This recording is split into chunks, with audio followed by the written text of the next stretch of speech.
papa moahesia papa oh jolly papa moahesia ahe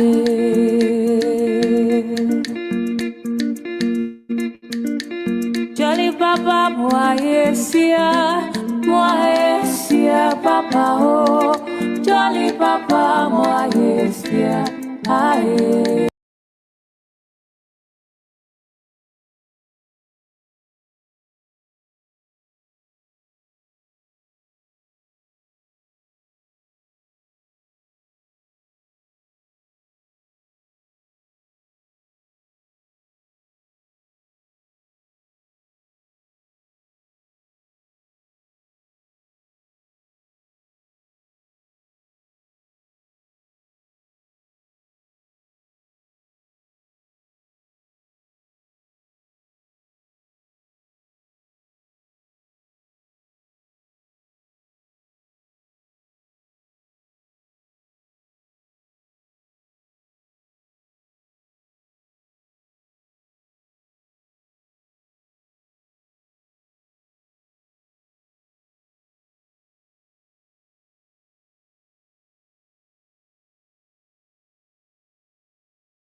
Jolly papa moahesia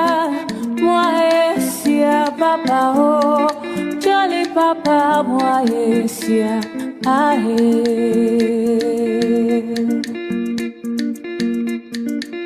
jolly papa moahesia papa oh jolly papa moahesia ahe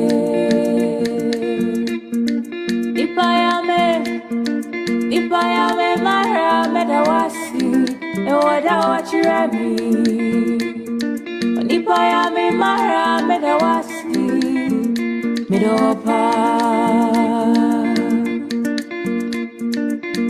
Tamuno te tamuno bo Obasi zizio Temeho meka oh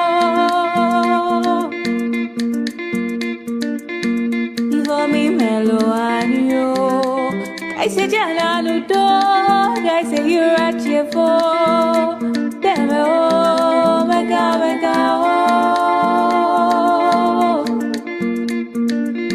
Kali papa moahesia papa oh Jolly papa moahesia ahe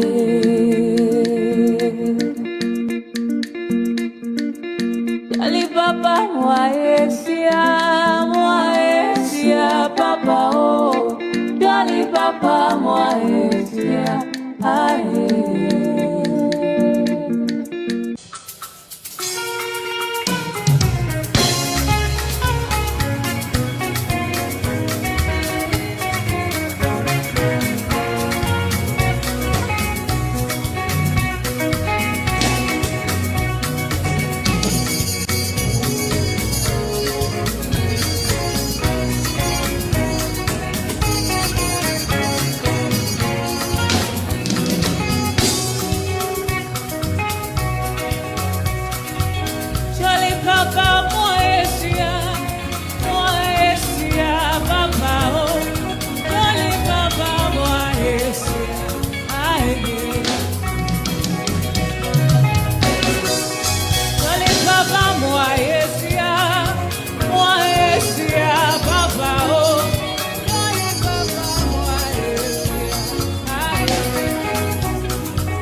words bear witness to the sacred code. The ground beneath us does not yield to seasonal guests. The tenant cannot sack the landlord. The employee can never sack the employer. Mazi Nnamdi Kanu remains the supreme leader of IPOB. His command is final. Whatever he says goes. Pursuant to the strict authority of the supreme leader and the sacred unyielding IPO code of conduct, the third administration of the DOS is hereby dissolved. The sentence is passed, your names are permanently erased. Chikaedozi, you are sacked. Tony Nzurumike, you are sacked. Austin Agbanyin, you are sacked. Kukurio Forma, you are sacked. Isaiah Uba, you are sacked. Collins Chinedu, you are sacked. China Zanworu, you are sacked. Fidelis Ejogu, you are sacked. Chidin Manworu, Juliet Edward Filatro, you are sacked. You are indefinitely expelled. You are Nigerian agents. Stay off from IPOB. You no longer speak, you no longer act for the children of light. The employee cannot fire the boss. Tenant cannot sack the landlord. Mazi Nnamdi Kanu is the leader, the supreme leader of IPOB. Through the trials, through the chains, his word remains absolute. Whatever Mazi Nnamdi Kanu says goes. Whatever the supreme leader says goes. They thought darkness could hide the shadows of greed.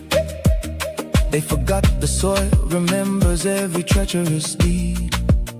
After the illegal extraction, when the leader was taken away, the enemies of the struggle came out to play. Governor Dave Umahi paid $500,000 of blood money bribe to buy collars for the scholars of shame. They took the cash, sabotaged the release, and traded the crown, bribing media houses just to tear the leader's legacy down. But the truth is a rock, it crushes the hand that betrays. But in the darkest hour, the true guardian stood high, refusing to let the message of restoration die. We lift our voices to honor the ones who defended the light, the shield of the truth in the dead of the night. Thank you, Biafra, vanguard media, for standing so bold, for ensuring the unfiltered truth was always told. Salute to the dedicated souls of Abbott, standing the test. Salute to the rising sun, unyielding and blessed, and the ambassador for self-determination marching ahead, keeping the fire burning for the living and the dead. You defended the leader, you shielded the name from the stain. Oh, whatever Mazi Nnamdi Kanu says goes. Whatever the supreme leader says goes. The fourth DOS is here, working with global power to heal the land. The genocide must stop, the boss has spoken. Victory is absolute.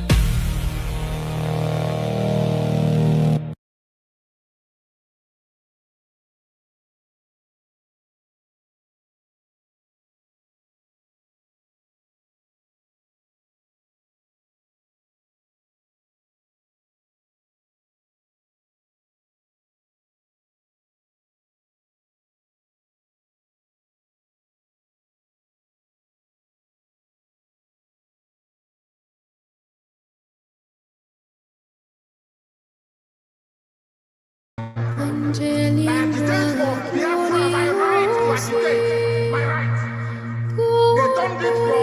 misterio Now to terrorism. sanguinisque pretio.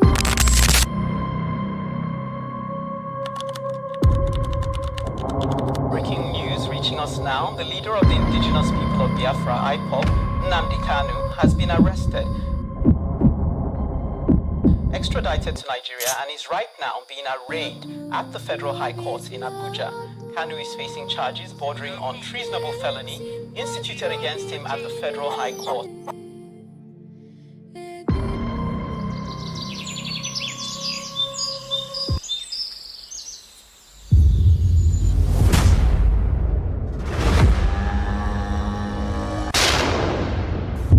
It was an unjust war.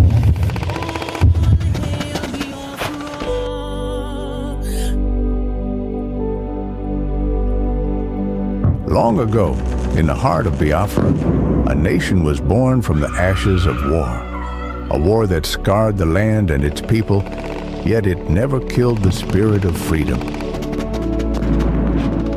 The war aim of Biafra is purely to prevent ourselves being slaughtered, nothing more.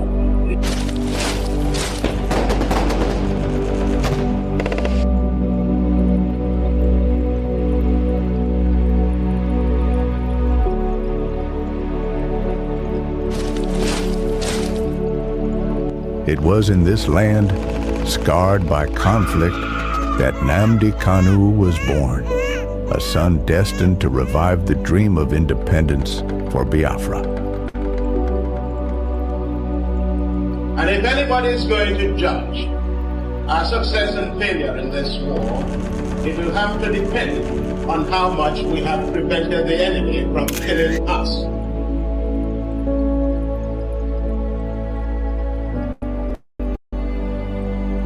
Raised with the echoes of his ancestors' struggles, Kanu understood that the wounds of war ran deep in the hearts of his people. The scars from the Biafran War, which ravaged the land and cost countless lives, had never healed.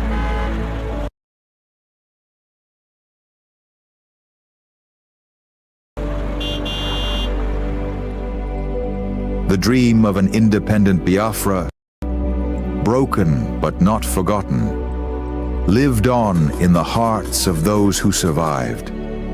It was these voices, these memories, that called him to action.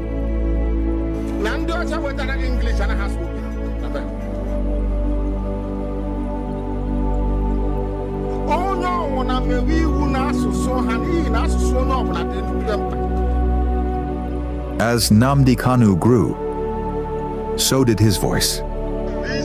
He became a preacher of justice, a messenger for those who were unheard.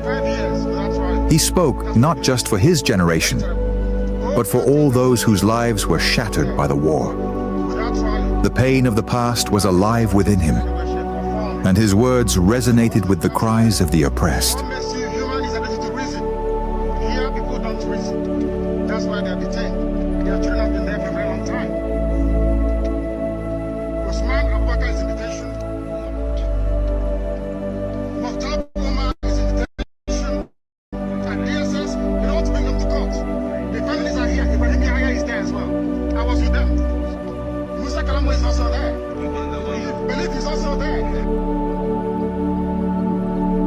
But as Kanu's message spread, so did the fear of the establishment. His calls for self-determination grew louder, shaking the very foundations of the government. They feared the revival of a Biafran spirit, one that could awaken the wounds of the past and ignite a new conflict. And so, they moved against him.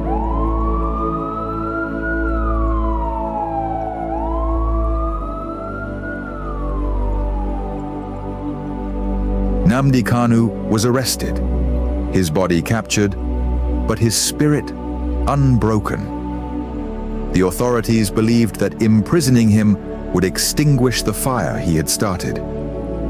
But they failed to understand the depths of his cause. The pain of the war, the bloodshed of the past, was not something easily forgotten. It was a flame that could never be fully extinguished. His arrest became a symbol of the struggle that began in the blood-soaked fields of the Biafran War. The demand for freedom was still alive. The fight for justice continued, not just for Nnamdi Kanu, but for all the lives lost, for all the children born into a world of scars.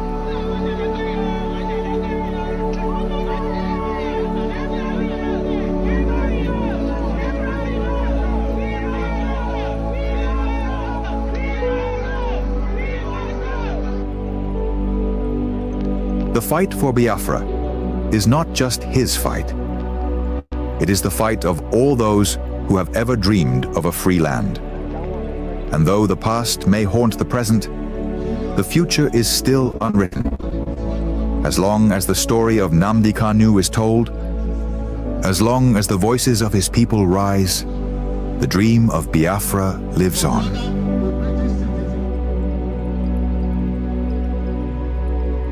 Arrested, again, again, again, again,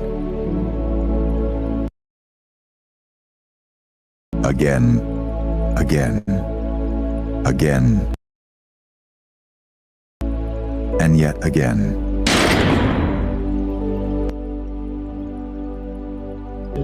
I agitate for Biafra. I agitate for Biafra, my right to agitate, my right. They turned it from treasonable felony now to terrorism.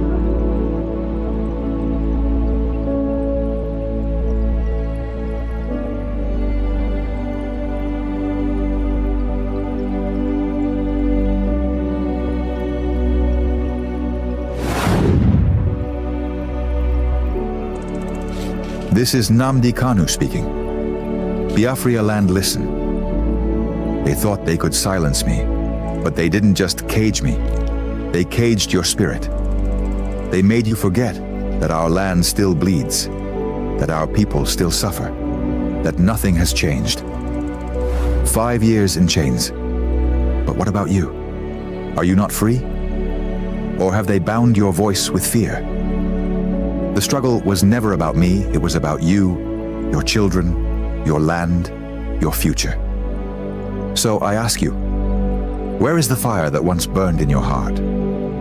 Where is the voice that once roared for freedom? Wake up! Rise again. Speak. Act. Remember who you are. This is Nnamdi Kanu.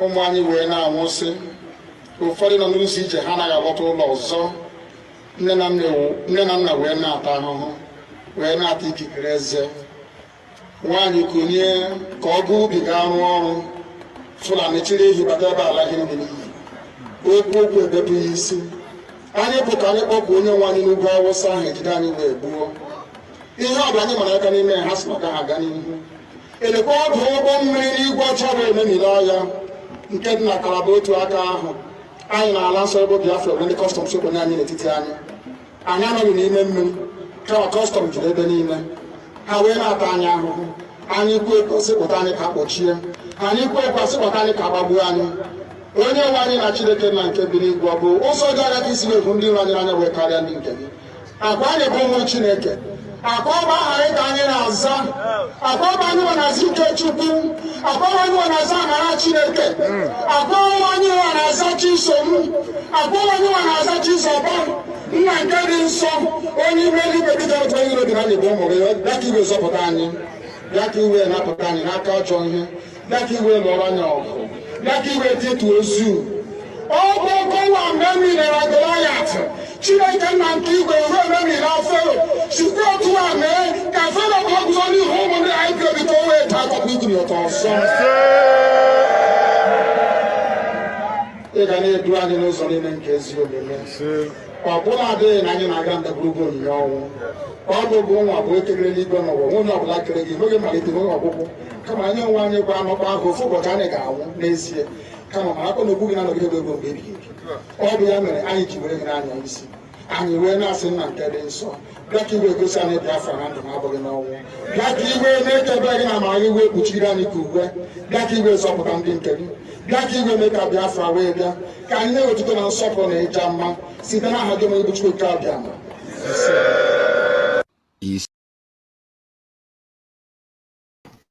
and God will destroy the black race. We shall remain slaves to the whites forever and ever. As long as we continue to reason this wickedly, it can never be well with black people. I tell you, we are evil. The man is blind in what? There is no compassion, no single compassion. Nobody is moved by the plight of this man. All you think about is Iran. You think about Shia. What nonsense? What planet are you living on?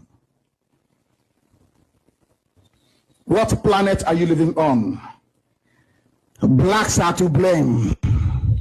Your so-called Nigerians are to blame for this very mess. So also is the American ambassador to Nigeria. So also is the British High Commissioner to Nigeria. These are the people supporting evil.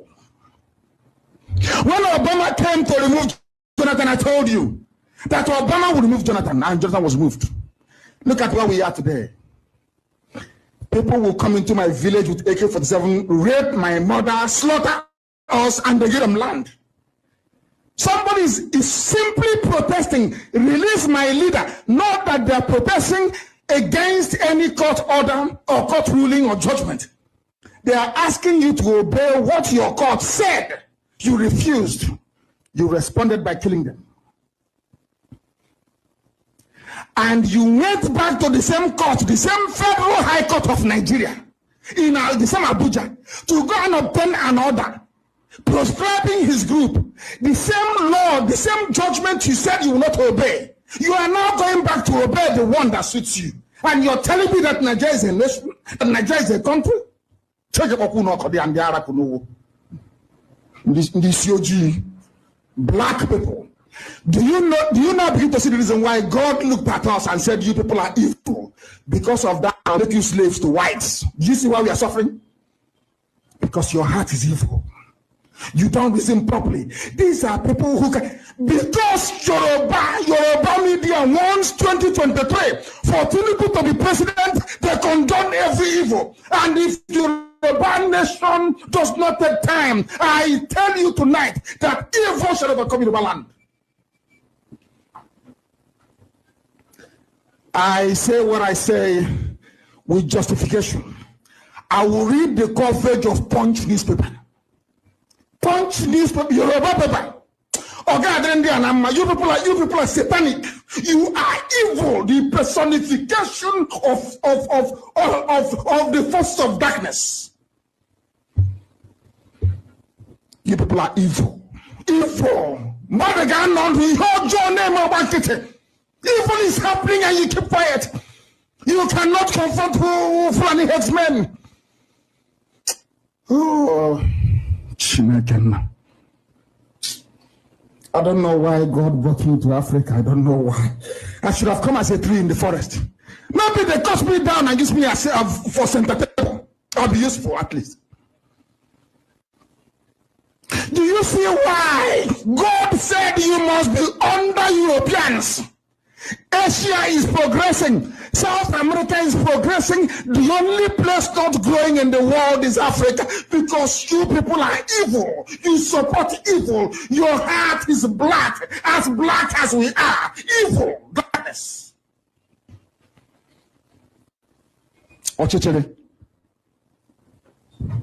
You are in a country where your so-called president from Sudan decides which judge am I going to obey. I don't like this ruling, I want to obey it. I like this one, let me obey it. And you people are keeping quiet. You are quiet and evil is happening. And you're telling me you're educated. You're telling me you have conscience, and tomorrow you go to church. Oh, dear me. This assignment is too much. I tell Elohim, it's too much for me. I cannot come from a continent where people cannot reason, where there is no conscience, where wickedness and evil is the order of the day. The black race is a disgrace to humanity. The black race is an eyesore on this very earth, I tell you that. It's an eyesore. You know, John, evil is happening and you're quiet.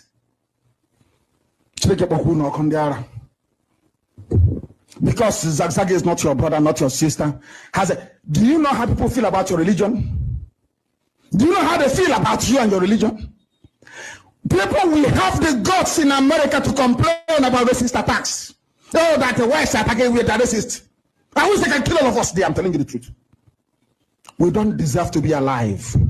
Black people do not deserve to walk. We are a stain on the earth. Our wickedness stinks to high heavens and back. We are an evil race. Quote me, that's what I said. Mark the date of today. In any other country on this earth, what Jubril did, we will send him back to Sudan immediately. How can you decide which judge to obey? That idiot that didn't go to school. Malami is saying, if not for what I've been doing, detaining people without trial, there will be no Nigeria. Nigeria for whose benefit? For your benefit and for some Yoruba people. For the benefit of those that make billions from oil and gas from Biafra land. That's all. That some idiots are too blind to say it. They say I should speak like a head of state. Which stupid head of state is that? Which useless head of state is that? In a place where people cannot reason like human beings. You're not a head of state. Oh dear Lord, have mercy. We are an evil race. Anytime you see another black person being killed in America, know that God is punishing you for what you have done because you're evil. Evil beyond evil, I'm telling you. And who brought this nonsense on us? It's not Obama. It's not a black man. Who brought this mess into this zoo? Is Obama. Isn't it? And they ran to the British to sustain what is unsustainable. Everybody knows that Buhari is dead. They know it. Everybody knows. Yoruba media knows. Everybody knows. But because you don't want Nnamdi Kanu to be proven right, you don't want IPOB to be proven right, you have decided to corrupt evil. It will consume you. Yoruba media will suffer. Yoruba media will suffer. They will suffer and they will suffer for this injustice they keep on against ordinary people. Poor people. In your journey, my banquet, because you control newspaper. Your preachers are in Pentecostal churches. They tell the idiots what to do and they obey them. They cannot rise up from the pulpit and speak the truth. Because Zagzag is not a Christian, he's not a Pentecostalist. Let's leave him to die. You are evil. You are beyond evil. We are a useless race. Black race is a disgrace on humanity. White people can never allow such nonsense to happen. It doesn't. If everybody will die, they can't allow it to. That's the difference between you and whites. Whites cannot allow this nonsense to happen. It won't happen. Don't tell me about cases during slavery. It was our idiotic ignorance and wickedness that allowed God to hand us over to whites to enslave us. We are wicked. We are a wicked race. That is why we are suffering. Dara, I must continue because the truth must be spoken on this very platform. Your Zoo Constitution guarantees freedom. Freedom of worship, freedom of speech, the right to even protest is there. They don't obey their own laws because they don't know. When you appoint a chief justice who is more or less, how can I put it? How can I myself like a native doctor? This is the nonsense you get. Now you're telling me in a country that claims it practices democracy that you can choose which of the judges to obey his or her ruling and which one to ignore. Is that what you're telling me? The same court you said I will not obey your order. You went back to the same court to go and obtain an order to keep somebody in prison in perpetuity and to ban his movement. Hey, we blacks have taken wickedness and impunity to a different level altogether. That is what we have done. We have redefined wickedness. I never believed in my life that Africa can be so, not just back, of course we're backwards. Who doesn't know we're backwards? We have added another layer of evil to it. No wonder Michael Jackson was bleaching himself to be white. I do apologize to Michael. I have now seen what he saw. Michael Jackson was trying to make himself white because he looked at us and knew that we are evil. This Yoji, evil upon evil. You claim you're fighting corruption. All those you are appointed are corrupt individuals. Buhari, before he died, they got into power on the back of corrupt money, River State money stolen by Amici. Today, Buhari's son is the fourth richest person in Africa. And they're fighting corruption. You people are useless. Hopeless to the core. Quote me right is what I said. You're hopeless. Shia group IMN, Islamic Movement of Nigeria, or for Nigeria, I don't know what they call them, is not a terrorist group. It is not and can never be. For all that nonsense, people saying that tied to Iran and all that rubbish, that is bunkum. El Zagzagi, what crime did he commit? We shall get to that later.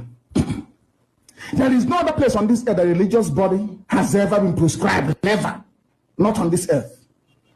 All this nonsense with Shia and the Sunni Islam is their business. Nothing to do with the secular constitution. So when Jubril and when Abba Kyari and El Rufai crosses up to Saudi Arabia, don't you see it? When Obama was bowing before the king of Saudi Arabia, did you not see it? Did not see it. I'm sure you didn't. You people are cowards. There is no place on this earth, not even in Saudi Arabia, can you ban. Do you know they have Shia in Saudi Arabia? Have they been banned? How can you go and take a leader of a movement and you expect them to keep quiet like other people are keeping quiet? That's what you expect. You bring your wickedness and injustice upon the people and you expect them to just sit down and take it. The answer is no. Like IPOB, we won't take it. We will keep on agitating until we are free. Because one day everybody will die, isn't it? Nobody lives forever. Nobody does.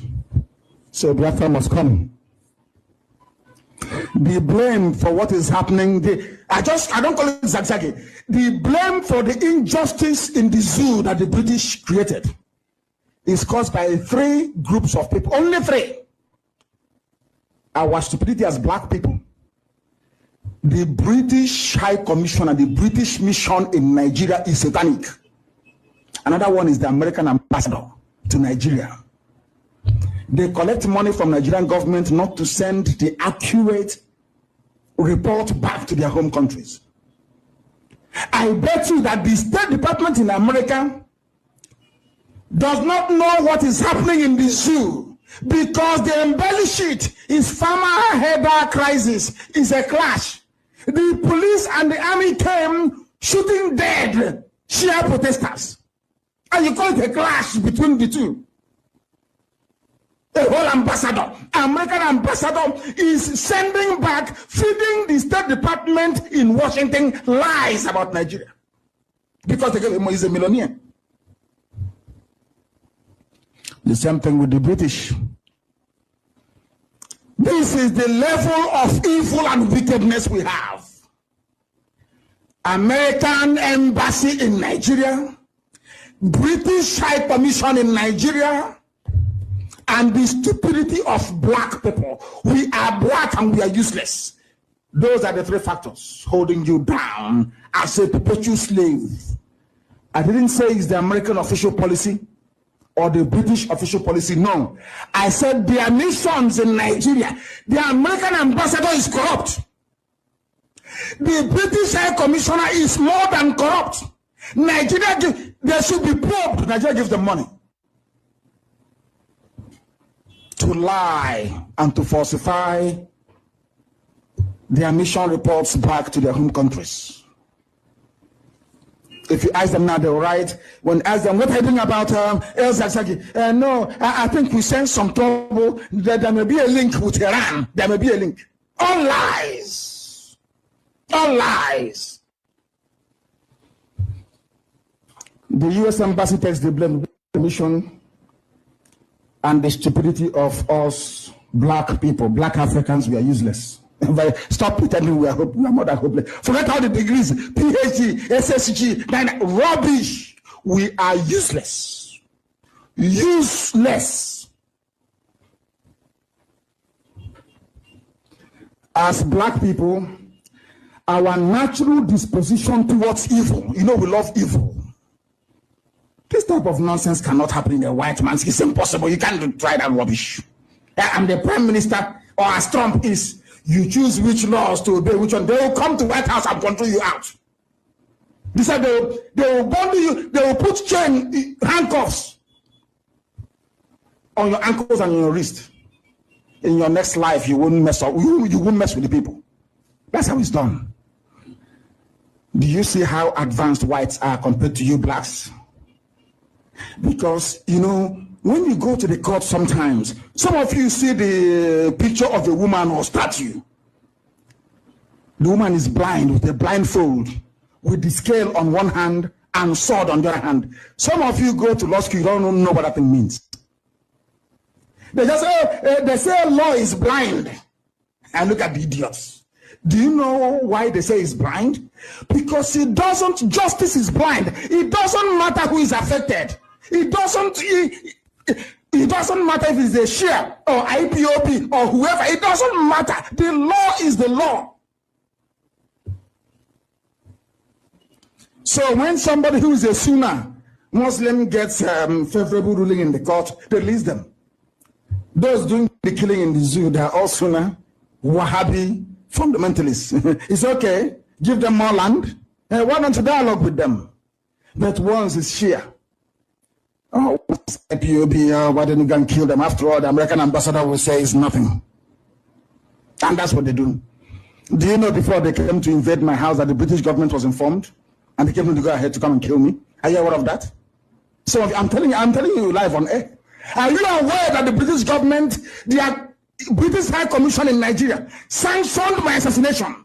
Are you aware of that? In time, all will be revealed. Our natural disposition towards evil and wickedness is why a Sudanese can do whatever he likes. Everybody knows he's from Sudan. Look at him and look at Buhari, and you will know. But your stupidity and your natural cowardice. You're a black person, you cannot reason. This Yogi, black and useless. Black and useless. We are black and we are useless to the core. If you support evil, anything I say about you, you should accept it with good reason. I'm telling you. How did it all begin? Some of you may ask this evening. How did we come to this stage of rejecting one judgment but accepting another from the same court, depending on the judge who is ruling in your favor? 7 out of 8 children of Zakzaki has been murdered by Nigerian state. And you're telling me he doesn't have the right to be angry? But you won't see anything wrong with it because you're black. Anytime you go on social media, you see somebody not making any sense, that person is probably a black person. According to my dear friend and brother, I'm borrowing what he wrote because it's correct. Fanika Yode. I'm borrowing what he wrote. You shot his wife in the stomach. The wife was shot 4 times. And has been in detention till now. Not just like that, even the wife is also in detention. This man was shot and blinded in one eye. Oh, Zagzagi. It doesn't touch you because you're black. You know, as a black person, your heart is cold. Cold and blind to light. Because you're black from Africa. You are evil. You don't empathize. There is no empathy. You don't see. All you care about is, oh, who is winning? So since the Fulanis are now killing everybody and they're on top, let me support Fulani. You have no soul and you have no conscience. That is why God placed you. I'm asking God, but what did I do? Why take me to Africa? I'm still thinking and asking God, what did I do? Because I am better off as maybe as something that could be useful to humanity. We black are useful to mankind. We are a waste of space. We are clogging up space for mankind. I'm telling you the truth. We are useless. You did all this to this man, and you think you will succeed. What is the crime of Sheikh El Zagzagi? You bring out, he had the same thing you did when I formed BSS. He said, oh, can you see them? Can you see them? But you cannot see funny headsmen. You can't see them. They're the ones killing you and raping you every day, but you never learn because you're black and you're timid. I'm so upset tonight. I wouldn't normally do a program like this, but I am enraged. Enraged. Africa is a disgrace. Trump was thinking about, said he was going to, what he said, he's going to deport people from America. He should start very, very quickly.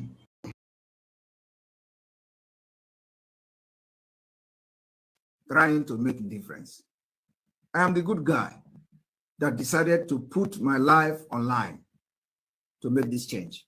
I'm the good guy, irrespective of all the threat. I am still standing very tall by the special grace of God. I stand very tall against Nigeria. I stand very tall against all the criminals from Indigo. I stand very tall against all those murderers and killers of our people. And by the special grace of God, I will continue to stand very strong and very tall. We will defeat them today. We will defeat them tomorrow. We will defeat them next tomorrow. We will defeat them any day, anytime. At least, there has never been any time in this Biafra, in the history of this Biafra agitation, there has never been any time that the kind of news that they were sharing on social media today were shared on anybody. Especially, of course, Onyendu is in DSS dungeon and all that. I want to tell you that we have defeated them. And we will continue to defeat them any day, anytime. I am here this evening to continue to maintain and tell you the reason you must not validate Nigeria coming Saturday. Election must not take place in Biafra land. We are going home. Everybody is talking. At least they have understood, they have come to understand that kidnapping Mazi Nnamdi Kanu cannot stop Biafra. They have also come to understand that blackmailing me cannot stop me. Slandering my name cannot stop me. Writing all manner of things to anywhere in the world cannot stop me. I am bigger than you. What is in me propelling me? If you know, you wouldn't dare. Because by the time you stop, that is when I will start. There is nothing like when your hands are clean and you are fighting a just cause. I know what I'm doing. I know what I'm doing. I am bigger than all of you. You see, this small face will be the end of the impunity in Nigeria. It is going to happen this year. Our countdown continues. It is 10 days to go. 10 complete days to go. And the rhythm, the paradigm will shift. You see, I do not know why some people will choose to be slave when many people choose not to be slaves. Some people are hell-bent to bring every other person down to be in the same level with them.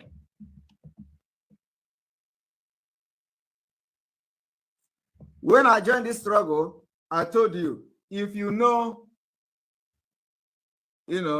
if before you fight me, go and ask questions.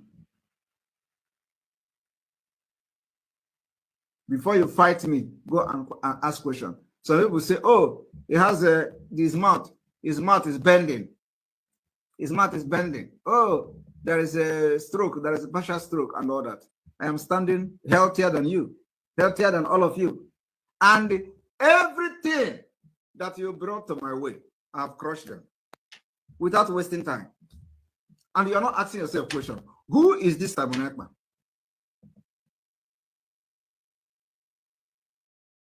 The person you called nobody. The person, and I maintain myself.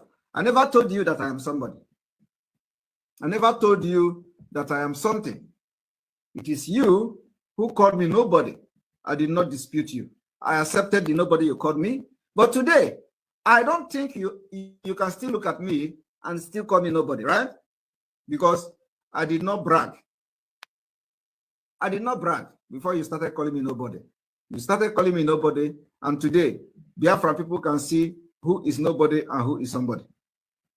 Let the action speak. That's what we are doing now. Let the action speak.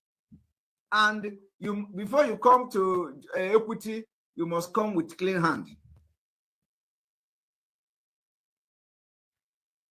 And I believe the action is speaking louder than any of you can imagine.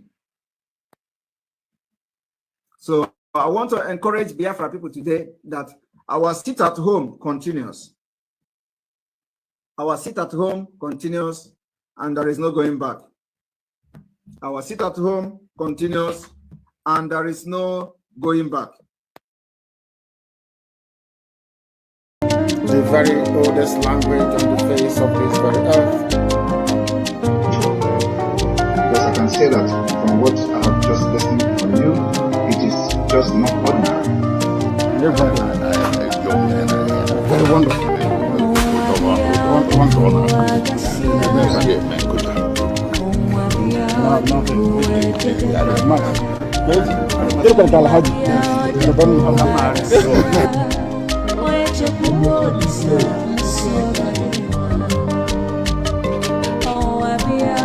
When my lawyers came to see me, I had a discussion with them about how I'm going to defend myself. I told them that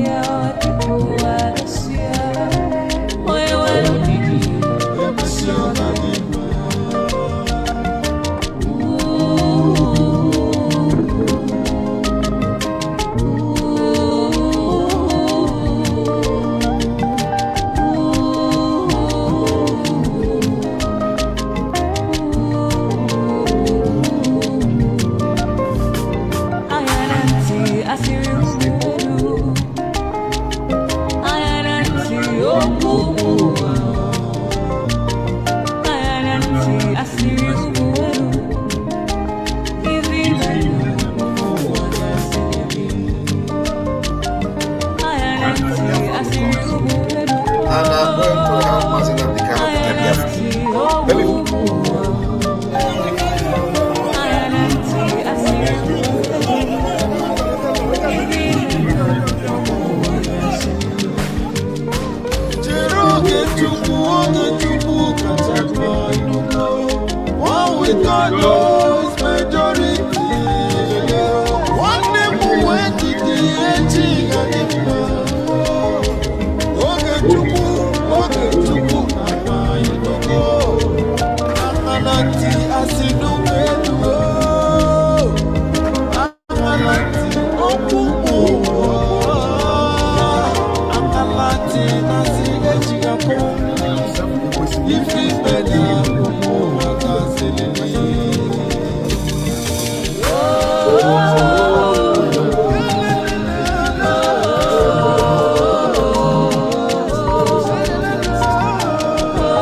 Welcome, welcome, welcome, welcome, welcome. Thank you for joining us on this very morning program. I appreciate everyone that has connected to this platform wherever you are joining from, whether you are connected to us on TikTok, you are watching on Facebook, you're watching on YouTube where I'm hosting the program, you're watching on X. Wherever you are watching this program from, I welcome you and I thank you for being part of the program. As you join us on this morning program, please kindly like and share the program to all platforms. Like and share the program. If the program resonates with you, if you are part of the Biafran struggle, make sure you like and share this program because that is one of the most important things we need to do. Engage in radical evangelism. How do you embark in radical evangelism is by sharing information. If you cannot make your video, when you see people that are making videos that has to do with the restoration of Biafra, share it. I'm not talking about sharing saga, sharing blackmail or confusion. Messages that has to do with the continuous pursuit of our freedom. Share it and make it go viral. As you join us on this platform, if you are joining for the first time, have patience, listen to us at the end of the message. I bet you are going to subscribe. And if you're already a subscriber, like and share this message to our platform. Click like and share so that we can keep the ball rolling. Remember, in this platform, we do not come here to instigate violence. In this platform, we don't preach hate. In this platform, we do not come here to attack people or individuals. We don't come here to attack any race or religion. What we do in this platform is to promote the gospel of freedom. We are speaking freedom for all. All we are asking is live and let's live. In this platform, we present Biafra to the world as the only remedy to the failed state Nigeria. Presenting Biafra to the world in respect to other regions. All we are asking is live and let's live. Allow the indigenous people to decide their fate. Allow the people to make choice, what they want and how they want it. That is all we're asking for. Genuine and legitimate right of the people, self-determination. It is their right. It is not a privilege. That is why we continue to encourage Biafrans far and wide. And wherever you are, add your own voice and speak up for the freedom of the oppressed. Add your voice and call for international attention and intervention to the situation in the contraction called Nigeria. Mainly on the Christian genocide that is happening, that it has everything to do with Biafra. Some of you who are not comfortable to speak about Biafra, at least you'll be comfortable to talk about the Christian genocide. Continue to make the case around the world and speak in your platform, in your groups. Let the world hear the true story. That is why we are here. And we will continue to propagate that gospel. Wherever you are watching from, I want you to pay close attention. You are going to learn one or two things this very morning. Likewise, we that are here, we are learning. Our purpose of coming here every day is not only to teach, but to learn.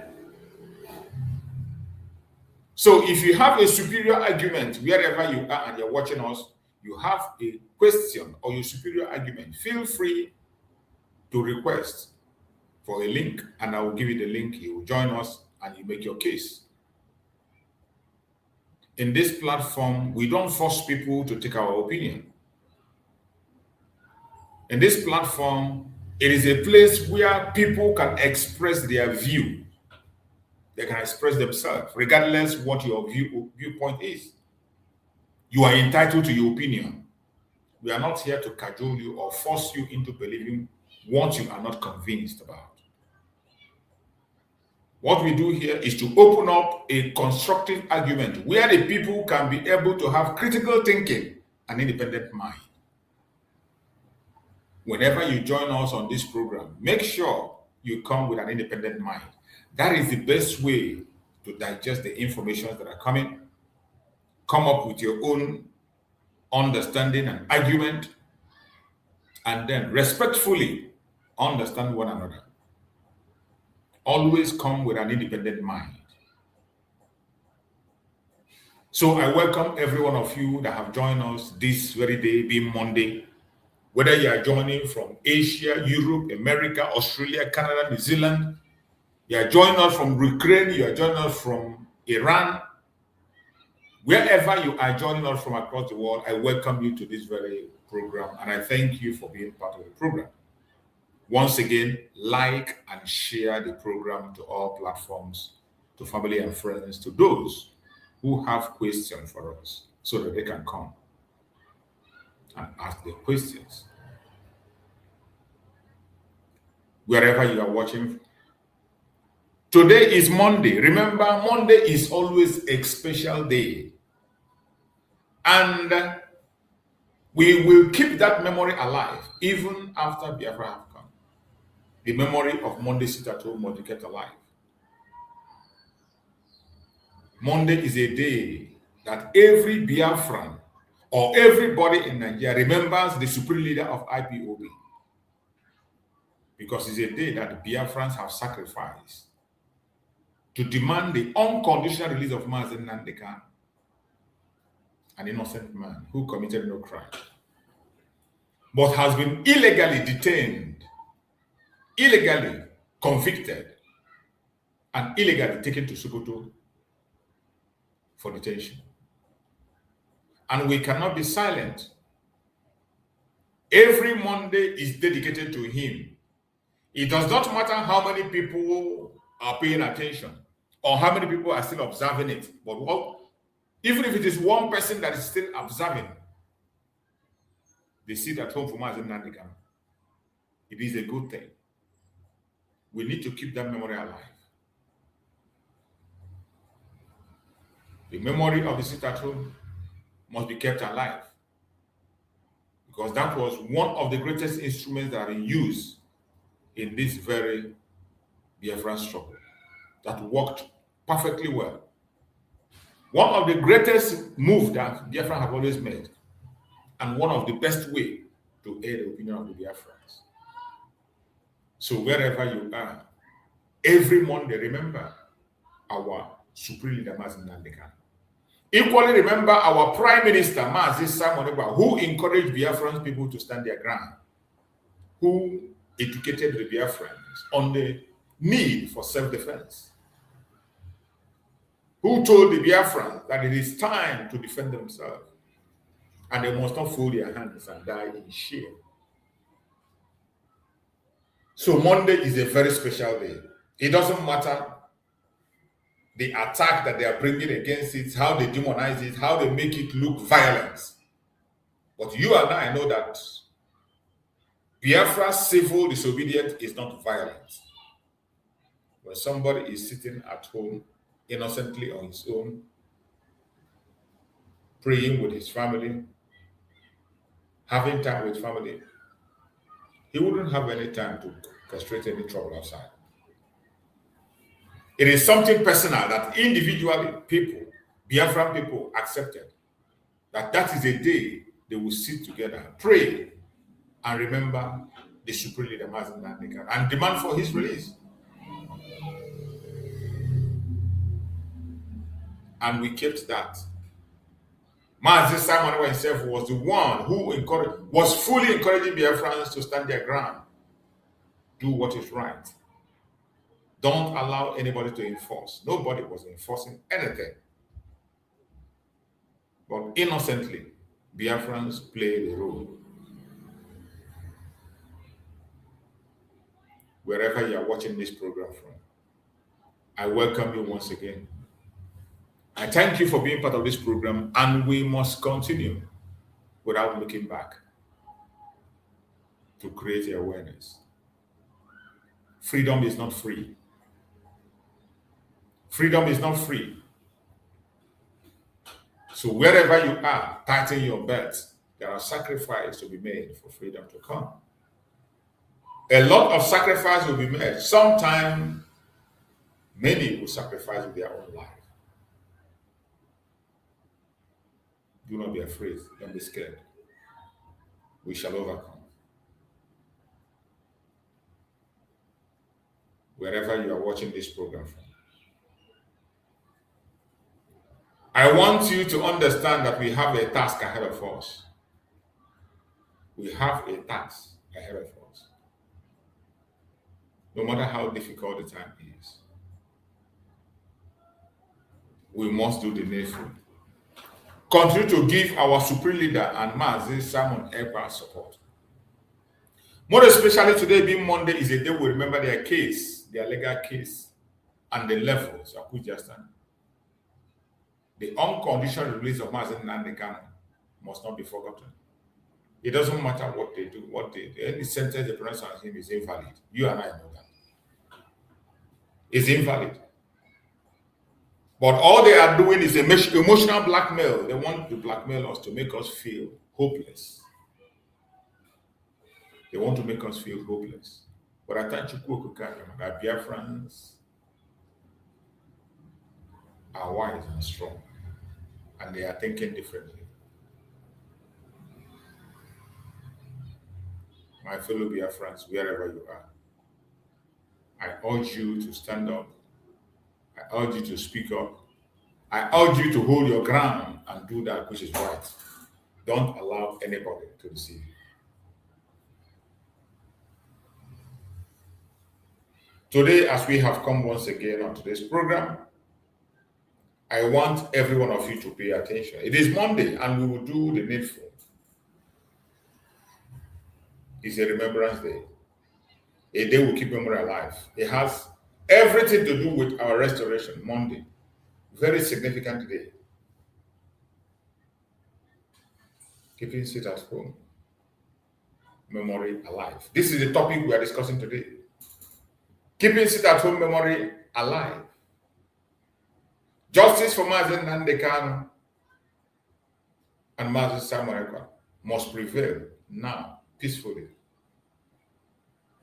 Justice for our leaders must prevail now and peacefully. We must not accept any form of injustice.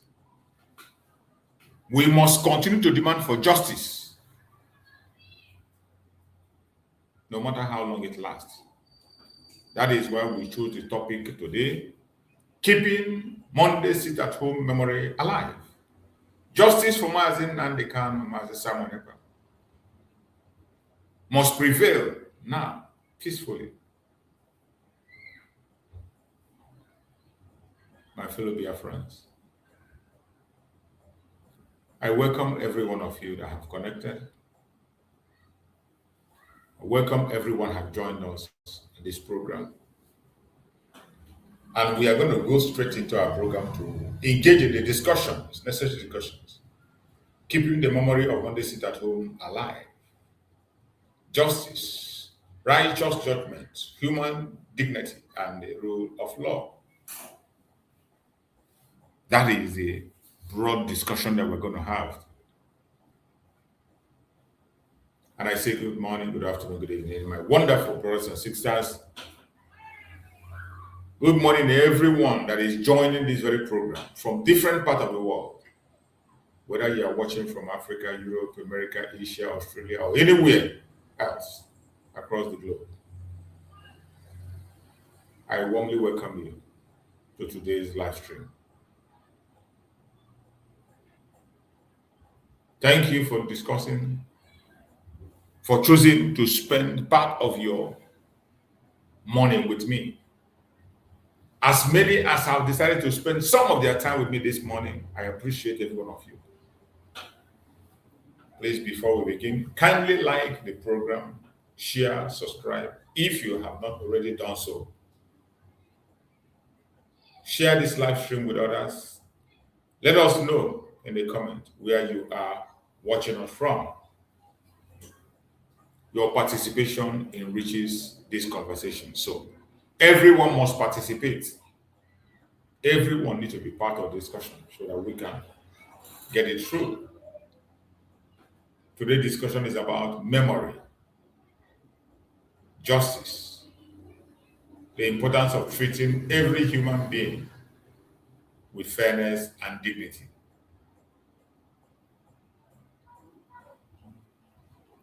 We will reflect on the significance that Monday sit-at-home observance have had for many people. And we will also consider the broader principles of justice, righteous judgment, due process, and peaceful dialogue. This is not about encouraging hostility, but anyone. This is not about encouraging hostility towards anyone. It is about asking an important question. How should society remember painful moments while also striving for justice, reconciliation, and peace? A very simple question that you need to think critically and towards it. Don't ignore. How should society remember painful moments while also striving for justice, reconciliation, and peace? Remember, we are talking about the memory of Monday sit-at-home. We need to keep it alive. You know why the sit-at-home was put in place in the first place? Everything surrounding what the Biafrans are doing today is for our own sake. The sit-at-home was put in place to support the superintendent of IPOB and make sure he is safe. But unfortunately, we see what transpired. The enemies of the people attacked it right, left, and center and made sure it didn't see light of the day. But did we stop? No. We will reflect on the significance that Monday sit-at-home observers have had for many years, for many people. And we will consider the broader principle of justice, righteous judgment, due process, and power dialogue. These are ingredients that are lacking. Talk about them.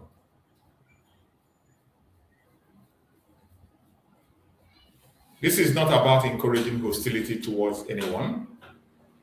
It is about asking an important question.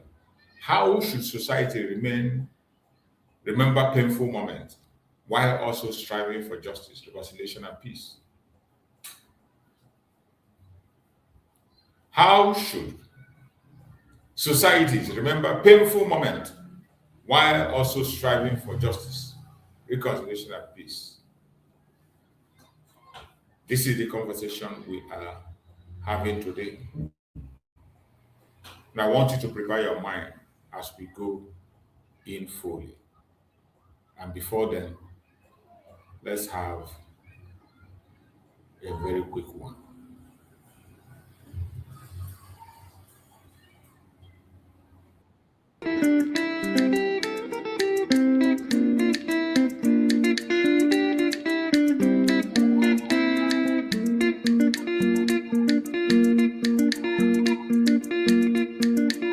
Jolly Papa, moi esia,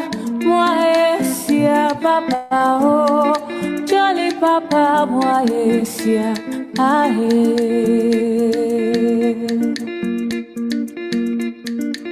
Jolly Papa, moi esia, Papa, oh. Jolly Papa, moi esia, ahe.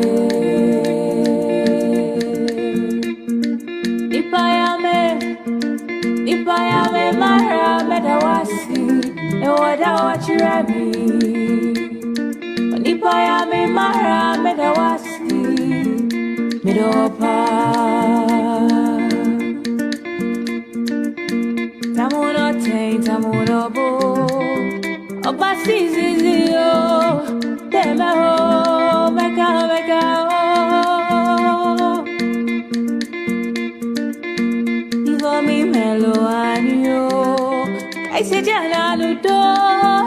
Yurachefo, Demo, Mega, Mega,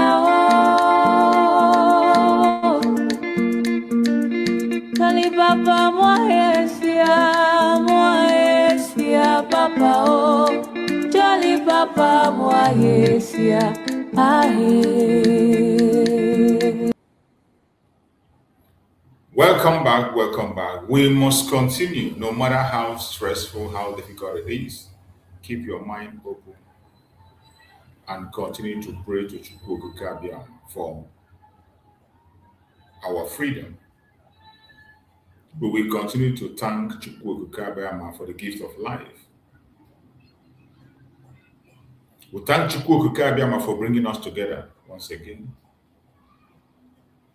Thank Chukwu Kabia for he granted us wisdom, he granted us understanding. Help us to speak with the truth. Help us to speak truth with love. Help us to pursue justice with humanity. Help every nation to value peace, built upon fairness and respect for human dignity. Chukwu Kabia, be with our leaders, guide them, protect them wherever they may be. Comfort those who are suffering. Give hope to those who feel forgotten. May truth, compassion, and justice always prevail. We pray in the name of Chukwu Kabia. So while we are keeping the memory of the sit at home alive, it is very important. No matter what you hear, no matter what you see, we must keep that memory alive. It is very important because that was one of the things that was used against our leader. When we were embarking on this sit at home initially, some people never believed what it was meant for. But I believe by today, every single one of us that fought against the sit at home today is realizing their mistakes. All this while, it was the Nigerian government that was orchestrating different kinds of attack, blackmail and propaganda against a genuine mission that we had to support Mazi Nnamdi Kanu, ask for his unconditional release. The sit at home was a mere protest, genuine and peaceful protest. Was never violent, was never enforced. But as always, you know, the Nigerian government will always make everything that has to do with Biafra look evil. They will always try to contaminate it, create a scenario where people will begin to see it as evil.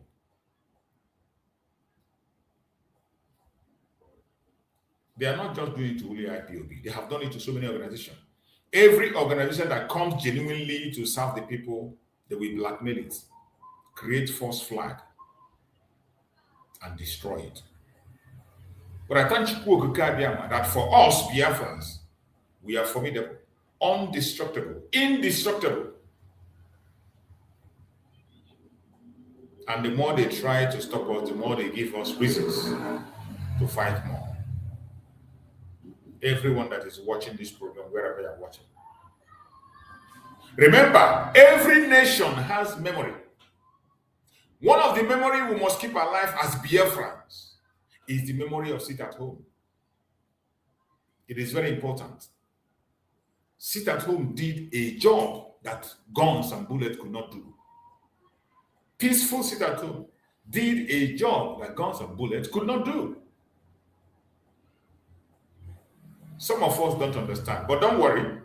As we go further, you will continue to understand. Things will continue to unveil. I know many people who fought against the sit at home are ashamed of themselves today. They are ashamed of themselves. Many are ashamed of themselves. Every nation has memory. Families have memory. Communities have memory. People remember joyful moments. People also remember painful moments. I don't know what you are remembering when we talk about the sit at home. I don't know whether if you are seeing remembering a painful moment or a joyful moment. But whatever it is, that memory must be kept alive because it tells a lot of story. History shapes identity.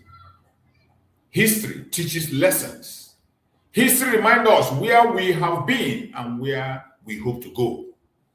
That is why when I talk about keeping memory of life every Monday, I know what I'm doing. I'm not kidding. When I talk about keeping that memory alive, it speaks volume. It's up to you. You can disagree, you can contest, you can say whatever you want to say. Feel free. You are entitled to opinion. But as for me, and many Biafrans that are still keeping that memory alive, even in Biafra land, may Chukwu Okike Abiyama continue to guide and protect everyone of them.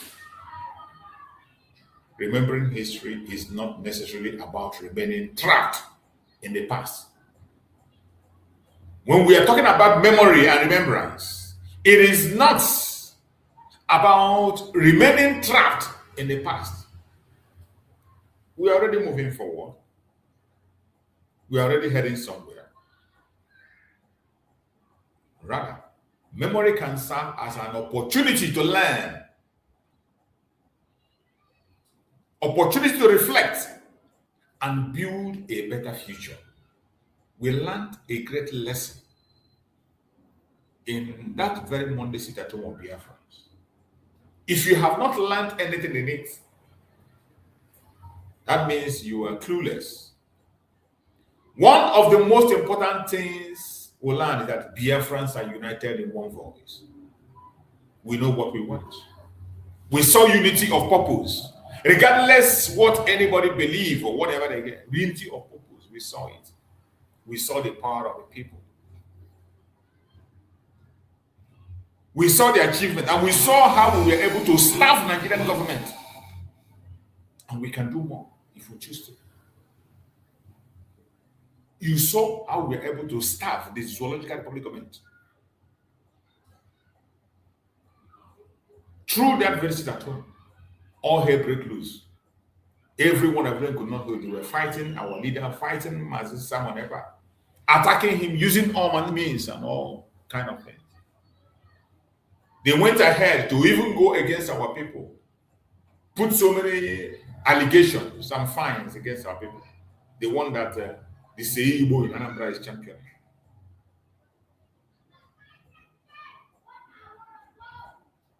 Memory can serve as an opportunity to learn, reflect, build a better future. What have you learned in this journey?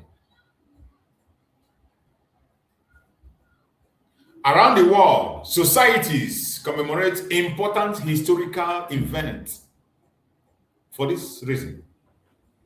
There are reasons why people remember things, reasons why people celebrate certain things, reasons why important historical events are remembered.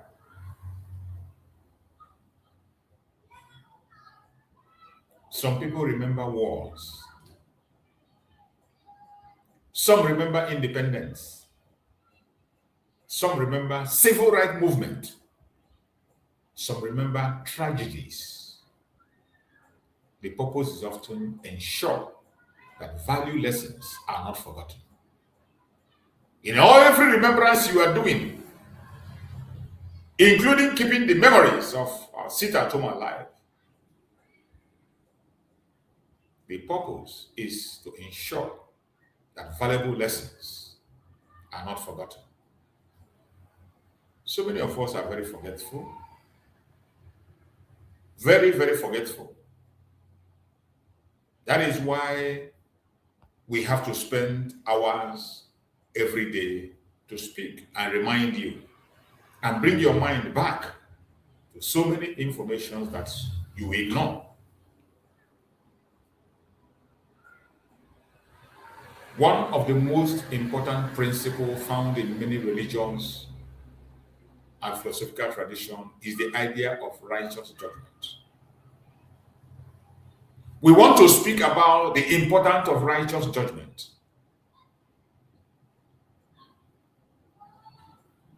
Having righteous judgment. This has to do both inside and outside. But most importantly, within ourselves as Biafrans, the importance of righteous judgments. So many of us, we judge people wrongly. In the Bible, we read in John chapter 7, verse 24. It says, "Do not judge according to appearance, but judge with righteous judgment." Don't judge according to appearance, but judge with righteous judgment. Today, when you come to the Zoological Republic of Nigeria, there is no righteous judgment. They judge people based on appearance, based on their religion, based on their tribe. People are condemned and sentenced to death based on their religion, based on their tribe. That cannot be described as a righteous judge.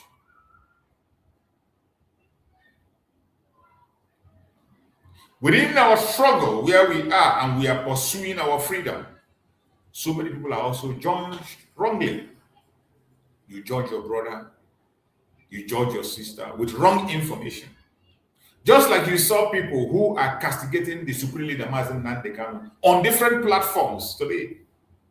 The same people that he himself built up and made them who they are. They cook up lies and they spread those lies.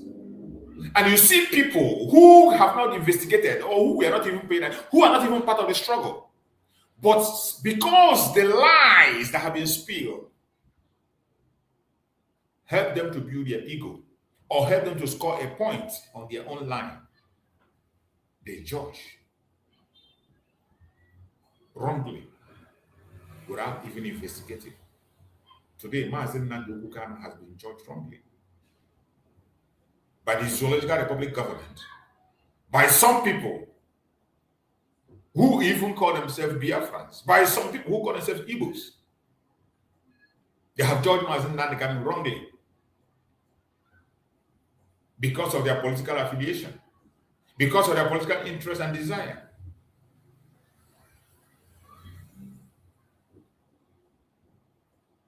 It is important to have a righteous judgment in everything you are doing.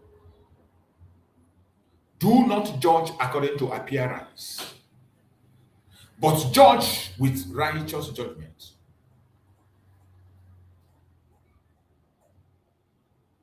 This instruction is in the Bible, for most of us are Christians. And this instruction remains relevant today. Righteous judgment, it still remains relevant. Whether you are a Christian or non-Christian, having a righteous judgment is important as a human being. Righteous judgment means looking beyond assumptions. Righteous judgment means looking beyond assumptions.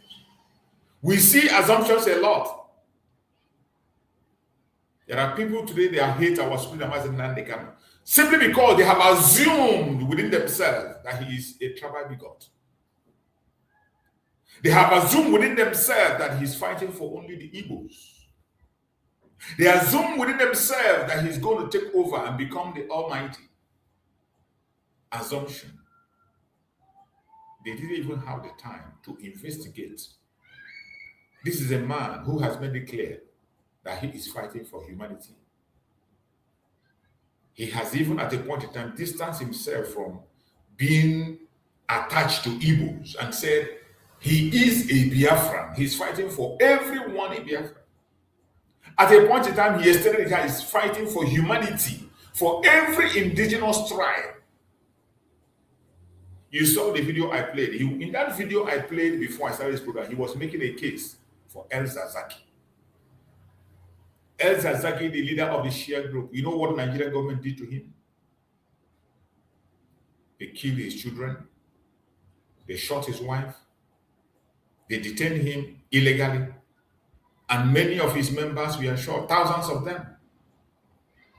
And Nigeria moved on and pretend it's not happening. We saw them in broad daylight in Abuja. The military were opening fire on them. Nobody was reacting because it was a shared group. And they forget that injustice against one is injustice against all.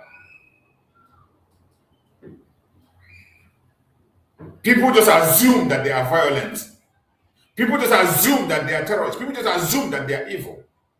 Righteous judgment means looking beyond assumption. We must learn to look beyond assumption. Don't just sit back and assume things. The same thing is what was done against Mazi Nnamdi with all the propaganda that is coming right, left, and center. People that have not known him, nor spoken with him, nor sat down to investigate him, they assume that Mazi Nnamdi is a troublemaker. They assume that Mazi Nnamdi have come to hijack whatever they are doing. Assumption. Many people who attacked Mazi Nnamdi, who even wrote petition, who went and testified, we are just assuming.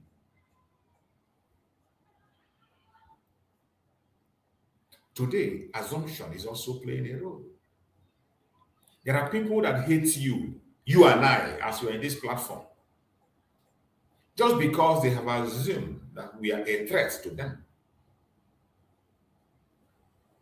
They don't care about the unity of purpose, what we are preaching and what we are saying. With information that they are being told and what directory they are being going, they can't have their mind of their own. And whenever they see you, they just assume that what they are told is truth. They will not even investigate. Righteous judgment means looking beyond assumption. Every one of us, we must always have a righteous judgment. We know the contraption called Nigeria is far from that. Righteous judgment means listening carefully. Listen to people. Before you criticize, before you crucify somebody, listen carefully. Just like we saw in the case of Mazi Nnamdi Kanu. You saw the videos they were playing in the court. You saw some video that people cut out and circulate. They will just cut out a portion of video out of and begin to quote out of context. Just like the video of Mazi Nnamdi Kanu. You see where he was rebuking the Yoruba media. He was talking about every one of us know that the Yorubas are the one in charge of the media. He called them out and he mentioned them, but there are people that are going to cut that out of context, cut it and they quote out of context and interpret it that Mazi Nnamdi Kanu is attacking the Yorubas. Mazi Nnamdi Kanu has never attacked the Yorubas as a people. He has always appreciated them. There are many of them he reveres. There's many of them he appreciates. There are many of them he respects a lot.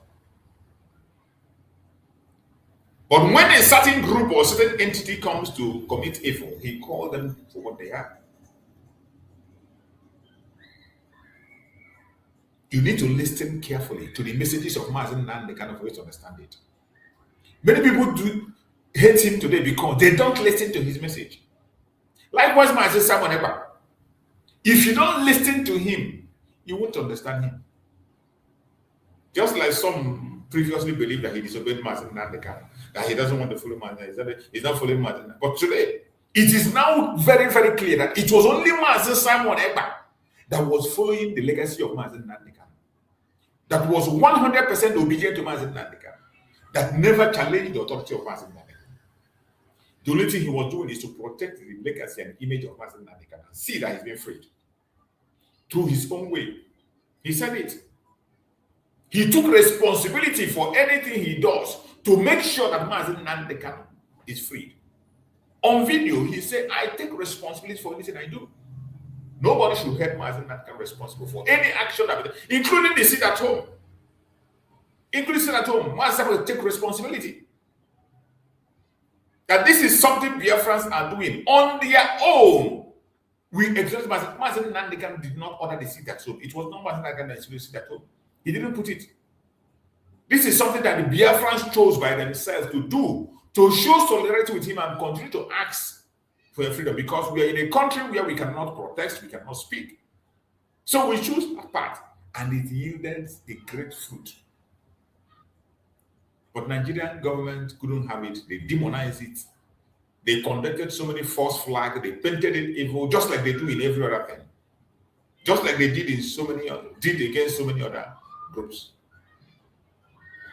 Well, many people were not listening carefully to understand where we are coming from. And they believed the false report from the government. And because of the false report they believed, without listening, they went against an innocent man. And today he's in detention. Righteous judgment means respecting facts. You must always respect facts. Just like I tell people that in my platform, I focus on reality on the ground, not a hearsay. If something is not clear to me, I wouldn't say it just to be a breaking news for people because, no. I say things because they are verified facts. I don't run after breaking news. Oh, they would let them say you are the only one that knows it or you're the first one that said it. No. I take my time to speak on issues. When the facts are out, when the informations are clear, I speak about it. So that I won't have the time to be coming and apologizing after making a statement. I try as much as I can to respect facts. Righteous judgment, respecting facts at all times. It doesn't matter who is involved, even if it is your enemy. Even if it's your enemy. Righteous judgments means applying the law fairly. Applying the law fairly. That is something that have eluded the Zoological Republic of Nigeria. And you can never find a righteous judgment in Nigeria. It is impossible. It is impossible. You can continue to wish for it. You can continue to dream of it. It's not going to happen.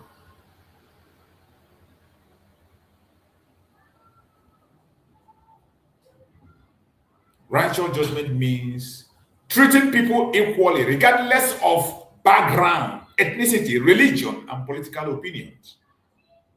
That is righteous judgment. Treating people equally, regardless their background. Whatever the background of the person may be, it doesn't matter. Whatever the ethnicity, it doesn't matter. Whatever the religion, it doesn't matter. Whatever the political opinion, it does not matter. But make sure you treat people equally. How many of you are willing to treat their fellow human being equally? The case of the Zoological Republic is not new anymore. So making an example with Nigeria is a waste of time. What about our own organization? As we are fighting for Biafra, as we are together requesting and pursuing self-determination for Biafra,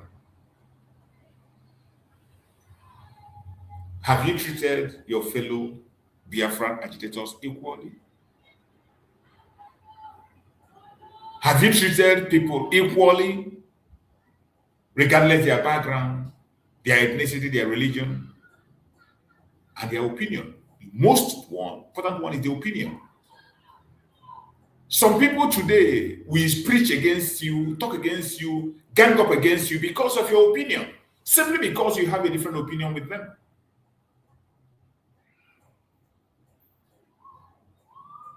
How long are we going to continue in such destructive paths?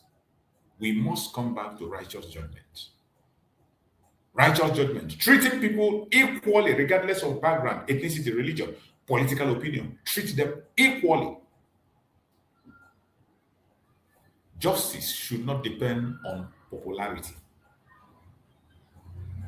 Justice should not depend on power. Justice should not depend on wealth. Justice should apply equally to everyone. That is what is called justice. Look at Mazi Nnamdi Kanu that we are demanding for his unconditional release. Look at his court process. The system of the law of the court we are changed completely because of Mazi Nnamdi Kanu. There was no respect of the law. Things were done the opposite way, simply because Mazi Nnamdi Kanu was involved. They went ahead to convict Mazi Nnamdi Kanu with a repeal law. And after sentencing, they took him to Sokoto, the heartland of the caliphate. They took him to Sokoto to humiliate him. They took him to Sokoto to expose him to more danger. Is Sokoto the most secure place for Mazi Nnamdi Kanu to be? The answer is no. The reason they took him to Sokoto was to humiliate him.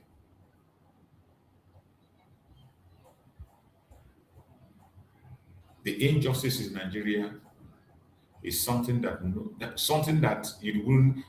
nobody should pray to be part of. When you look at the injustice happening in Nigeria, when you step out, you wouldn't like to step your foot back in that Zolika Republic until that country disintegrates.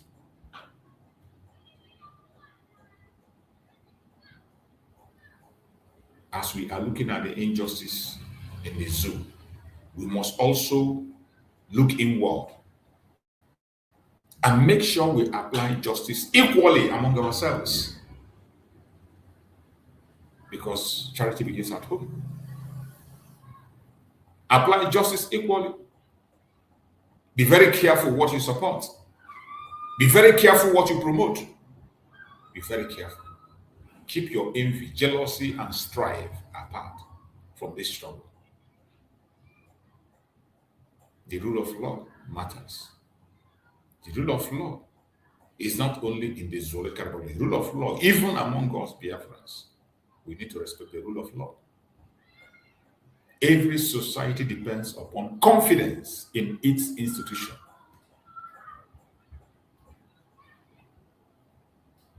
Every society depends upon confidence in its institution. Today, many of the institutions that we have in this struggle, how many of them can you be able to vouch for? Do you sit back and ask yourself, all the names, mushroom names you see right, left, and center, can you be able to vouch for anyone? As it stands today, I can only vouch for our supreme leader, Mazi Nnamdi Kanu and Mazi Samoneba, and whatever instruction they gave. Because of them, I can be able to support any group that they permit and authorize. And that is why each time I speak about the new IPOB, the reborn IPOB under Mazi Chris Mogu, when I talk about it, I talk about it with my chest out. It doesn't mean that I'm forgetting my common sense. I still have my critical thinking and my common sense. But I give them that benefit of doubt because of our Supreme Mazi Nnamdi Kanu, and support them the best way I can. Whatever they say, I use my platform to promote it. I play their programs. And I give them all the support that I can. I don't see them as a threat. As long as it is for the progress of Biafra, I don't see them as a threat. Likewise, anyone that is in any mushroom group, if you are sincere and pursuing the cause of freedom, I don't see you as a threat. I don't have any problem with you. So many of us, we have not met, we only meet online. So why would I see you as a problem, as a threat? When I know that the purpose for which we all gather is the same purpose. Except you are not fighting for Biafra. That is why you will see your fellow Biafran as a threat. Why don't you borrow leave from our Supreme Mazi Nnamdi Kanu and Mazi Samoneba?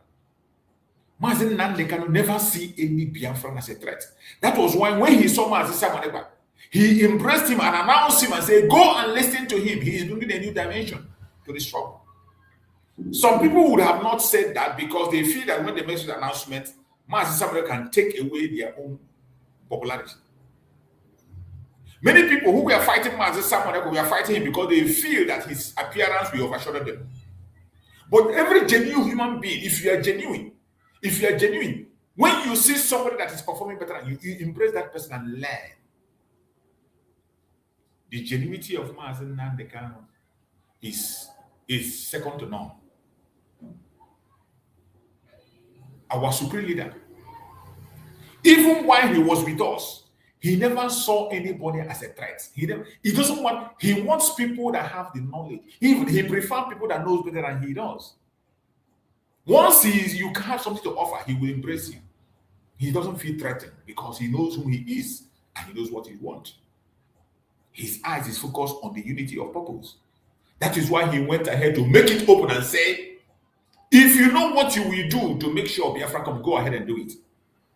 Mazi Nnamdi Kanu embraces everybody. He doesn't see anybody as a threat. But this sacked DOS today that we are seeing, they were seeing Mazi Nnamdi as a threat.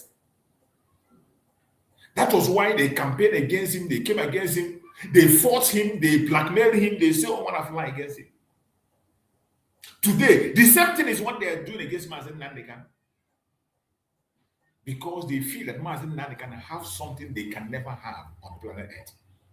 They feel that taking Mazi Nnamdi Kanu away will only make them, that is the only time they can be relevant. They feel that as long as they remain in the picture, nobody is going to know them, or nobody is going to talk about them. So they feel the best way is to castigate him, attack him, remove him, blackmail him. The same thing they did to Mazi Nnamdi because they felt threatened, not because Mazi Nnamdi committed a crime against them. Mazi Nnamdi did not do anything against them. In fact, from the beginning, Mazi Nnamdi was telling us to listen to these DOS. We should obey them. Obey their instructions. Even when they cancel, they sit at home and Biafrans continue to do this. Mazi Nnamdi, his first brokers was that people should listen to them, that they are in charge. Mazi Nnamdi cannot place them in charge.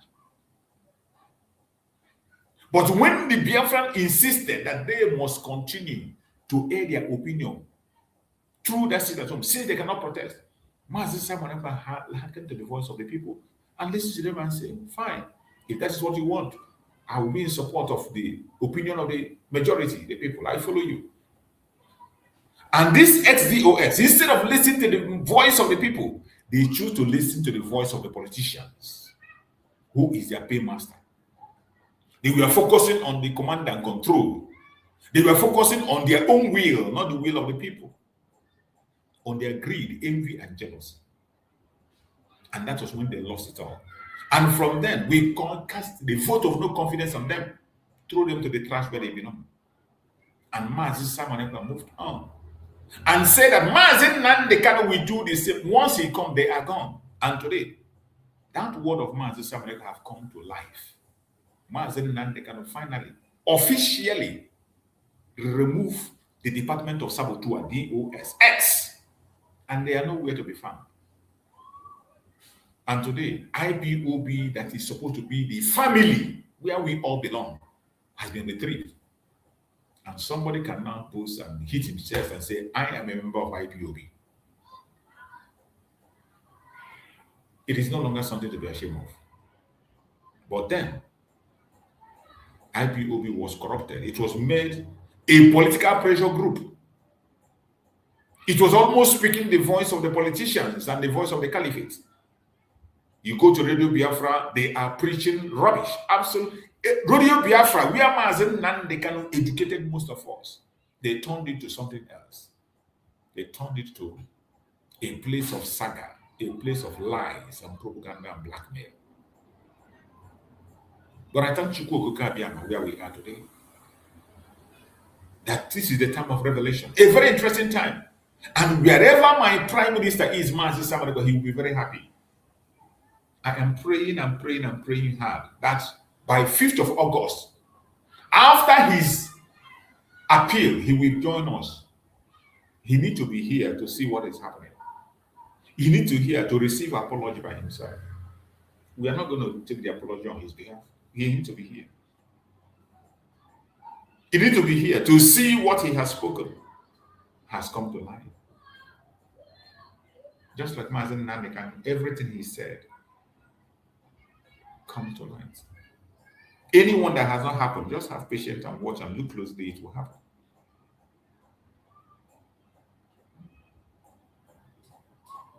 Every society depends upon confidence in its institution.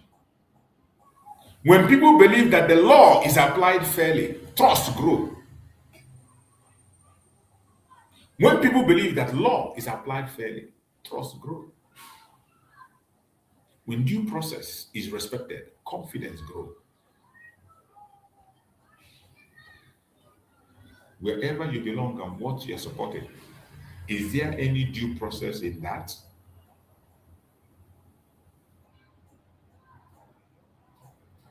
The rule of law protects everyone.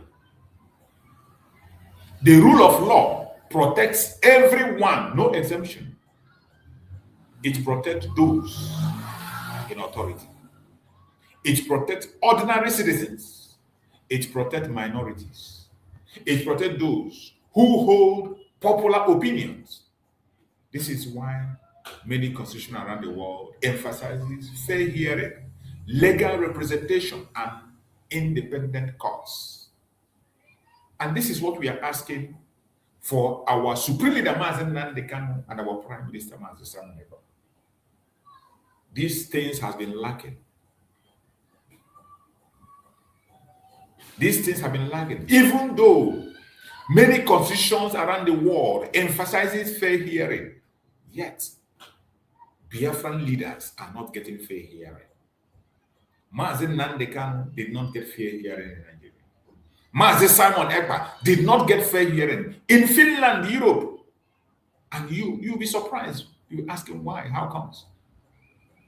In a situation where the prosecutor refused to admit any evidence from Mazi Simon Ekpa, what does that mean? Is that fair hearing? When you refuse to admit evidence against the accuser, is that fair hearing? Of course, it can never be. Legal representation. How are our leaders represented? How are they represented? Independent courts. How can the court be independent when the government of Nigeria owns it, directs it, appoints the judges and whoever comes on, bribe those they will bribe, and position those, and sack those they can sack? How can that court be independent? Court can never be independent, more especially when you have a case with the government or you have a case with somebody who is richer than you. The court of Nigeria can never be independent. Just like you see what the Nigerian government is doing with their judges today. How can you see what is going on in Nigeria and you talk about a court being independent? It's not going to happen. Maybe before the end of the program, I'm going to play the video of interview of the Carlo, what he's talked about. Independent court in Nigeria, the court system of what is happening. Differing opinions is a democratic society. Differing opinion in a democratic society is something that you cannot run away from. That is how to know a democratic society. There will always be a differing opinion. Why do you feel threatened? Why do you see somebody as an enemy or a saboteur? Simply because the person has a different opinion. Why? Why do you see your fellow Biafran as a saboteur? Simply because he has a different opinion from you. He has a different idea of doing things. Healthy society often includes people who disagree. Oh, you don't know that? A healthy society includes people who disagree. There will always be people that will disagree. That is how to have a healthy society. That is how to know a healthy society. If you come to a society, you find out that everybody is an OES member. Whatever you say goes. You've not started. Number one, it shows that you don't have any democratic environment. And that is what we see in many mushroom groups today. Undemocratic. Once you ask a question, you're out. Once you ask a question, they tag you a saboteur. Once you have a different opinion, they see you differently. Different opinions are natural. You better begin to understand that. Different opinions are natural. You're bound to have them. People may disagree about politics. They may disagree about economics. They may disagree about history. the existence of disagreement should never remove someone's basic right. That we disagree should not deny me my basic right. Disagreement is normal. We are not bound to agree in everything. That is why when I talk about unity, I speak about unity of purpose, not necessarily agreeing on everything. We have the right to disagree, have different opinions, be in different mushroom groups, but let the purpose be one. Let the purpose unite us. Respectful dialogue is healthier than hatred. Respectful dialogue is much more healthier than respect. Listening is stronger than shouting. Some of us don't even have the patience to listen. There are some people, when you get them, they won't listen. Their mind is already made up on their argument, and they shout and shout and shout before you know they log out. They don't even have the patience to listen. Listening is stronger than shouting. If you're a good listener, you're on the right path. You will overcome 80% of your problem. And in most cases, you'll be right. You'll be vindicated if you're a good listener. Understanding is stronger than suspicion. Understanding is stronger than suspicion. Always have an understanding when people are talking, not always focusing on suspicion. You suspect everything that people say. You suspect every move, anything. There is nothing that is genuine before you. I see many people like that in this struggle. They don't see anything good from anybody. Everything you do is suspicious to them. Anything you do. Whenever they talk about somebody, it is always suspecting that person. They can never come and say, oh, this person, this thing you did is right, this one. No. Every time is castigating one person or the other, tearing one person or the other, blaming one person or the other. Suspicion. Understanding is stronger than suspicion. You better know that. Maybe you don't know before.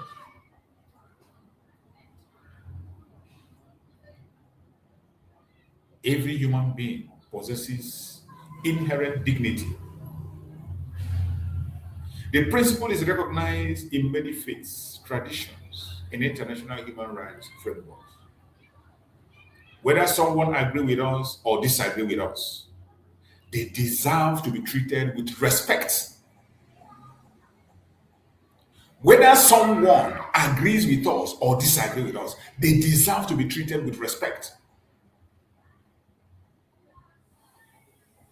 You don't insult people simply because you disagree. You don't insult people simply because they have different line of thought. And that is what we see a lot in this journey.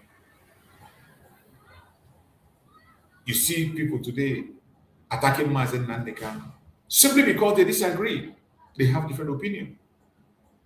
Mazi Samoneko was torn apart, called him different kinds of names, blackmailed, because he had a different opinion. There is bound to be disagreement.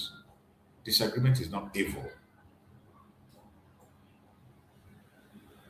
Whether someone agrees with us or disagrees with us, they deserve to be treated with respect.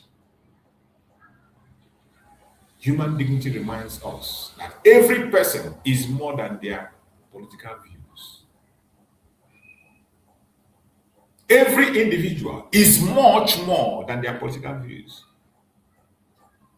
That is why we must respect people. There are so many historical lessons that we need to learn. History offers many examples where society later recognized the importance of dialogue, legal reform, and reconciliation after a period of conflicts. This is one thing that Nigeria missed. After the Civil War, Nigerians refused to abide by the rules that they created by themselves. Reconciliation, reconstruction, and reintegration. after the Civil War. They refused to enter into proper, serious dialogue. They refused to engage into proper legal reform.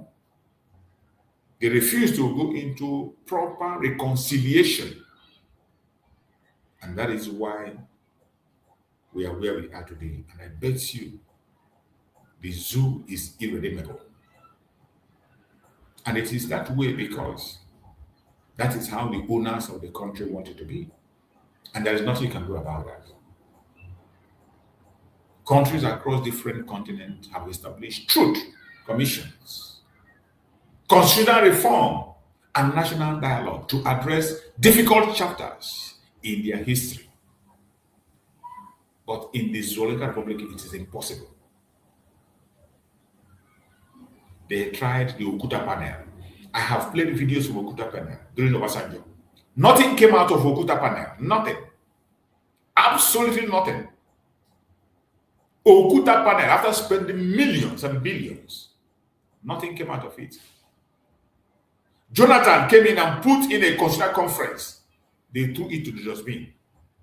When we tell you that the foundation is wrong, there's nothing the righteous can do.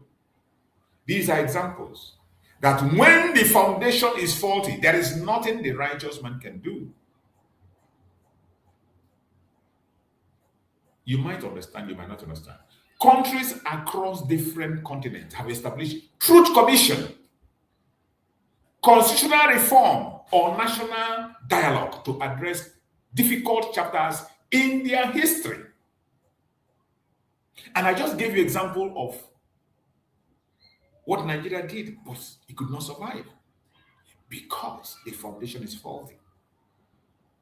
Because the owners of the country do not want it to survive. The Okuta panel, the Constitutional Conference, what came out of it? Nothing.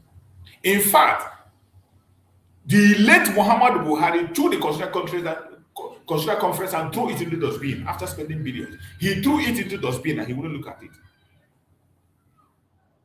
Okuta panel, nothing came out of it with all the testimonies and reconciliation. Nothing. Absolutely nothing. Not even an apology. Not even an apology. The zoo is not meant to survive. If the indigenous people want to survive, they have to go their separate ways. These experiences remind us that sustainable peace often depends on willingness to confront the past honestly while working towards a shared future. Pay attention. With all that we have said and all these experiences, it reminds us that sustainable peace often depends on willingness to confront the past honestly. In a country where they have removed history, they don't want to speak about their past. How do you think that they can have a sustainable peace? In a country where they have refused to address the past, they don't have the willingness to confront the past. They went ahead to make sure that the past is not mentioned. Because of Biafra issue, history was extracted from Nigeria.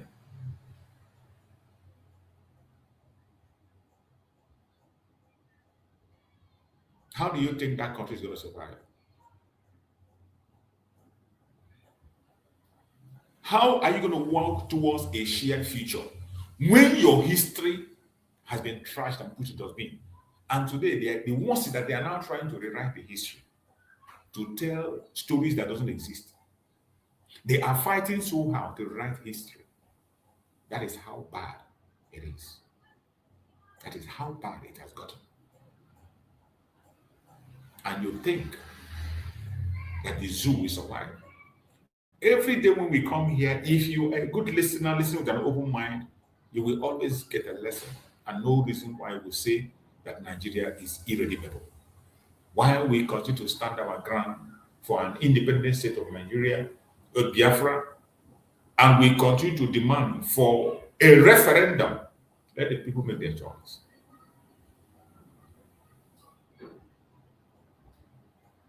There is an old saying: there can be no lasting peace without justice. Those of you that come and dream of peace and talk about, oh, let's come together and do this, there can be no lasting peace without justice. It's not going to happen. Justice is not about revenge. That is what some people in the zoo believe. When you talk about justice, they think it's not about revenge. When you talk about justice for Biafra, they get scared. Oh, those land they stole, they will take it back. The money they stole, they will take it back. It is not about that. Some are very scared. There are some people, even some people in the old Southern region, when you talk about justice for Biafra, they are so scared. They think it's about revenge. Oh, Biafrans are coming to fight back. No. Justice is not about revenge. Justice is about fairness. Fairness. Accepting your fault, admitting your crimes, and doing the right thing by apologizing. Justice is about fairness. That is all we are asking for. Fairness. Justice is about accountability. People need to be held accountable for what transpired, for what had been going on in that zoological republic. People need to be held accountable. Accountability. That is what justice is all about. Justice is about ensuring that every person has access to due process and equal protection under the law. Now you understand why the Biafrans want out. Look at the condition of our Supreme Mazi Nnamdi Kanu with Nigerian court and tell me, is Mazi Nnamdi Kanu protected under Nigerian law? The answer is no. If there is justice and he's protected, he will not be in detention today. He will not be in detention. And we cannot continue to keep silent. We will continue to demand for the unconditional release of Mazi Nnamdi Kanu and continue to speak to the world. A time will come when that voice that we are expecting will speak, and it will speak loud that even the deaf will hear, and our Supreme Leader will join us.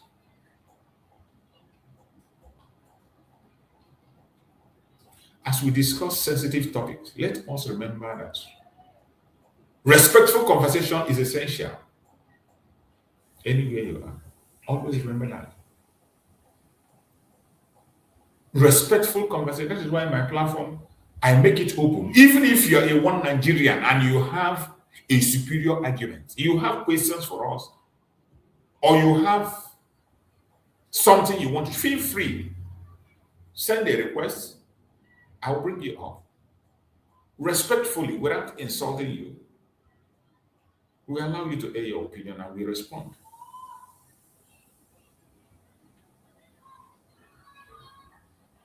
We may not all agree, but we can listen to one another. There is no law that says that we must agree. I am not expecting everybody here to agree with me. You don't have to. But we can listen to one another. We can ask questions. We can seek understanding. We can reject insult and hatred. We can encourage constructive dialogue. And that is the path we have been taking. That is the path even Mazi Nnamdi Kanu has been calling for. Mazi Nnamdi Kanu, the Supreme Leader of IPOB, and Mazi Nnamdi have been open to dialogue at all times. They are always open to dialogue. And Mazi Nnamdi Kanu made several moves. When he met with the governors in the Southeast, what came out of it? Nothing. Nothing. Did he make any request that is out of ordinary? No. There was no request. I said some time ago, the request of Mazi Nnamdi Kanu, when he met the governors, was published and by the lawyer of Mazi Nnamdi Kanu, Aloy Ejimako. And let me see if I can get that let me see if I can be able to get the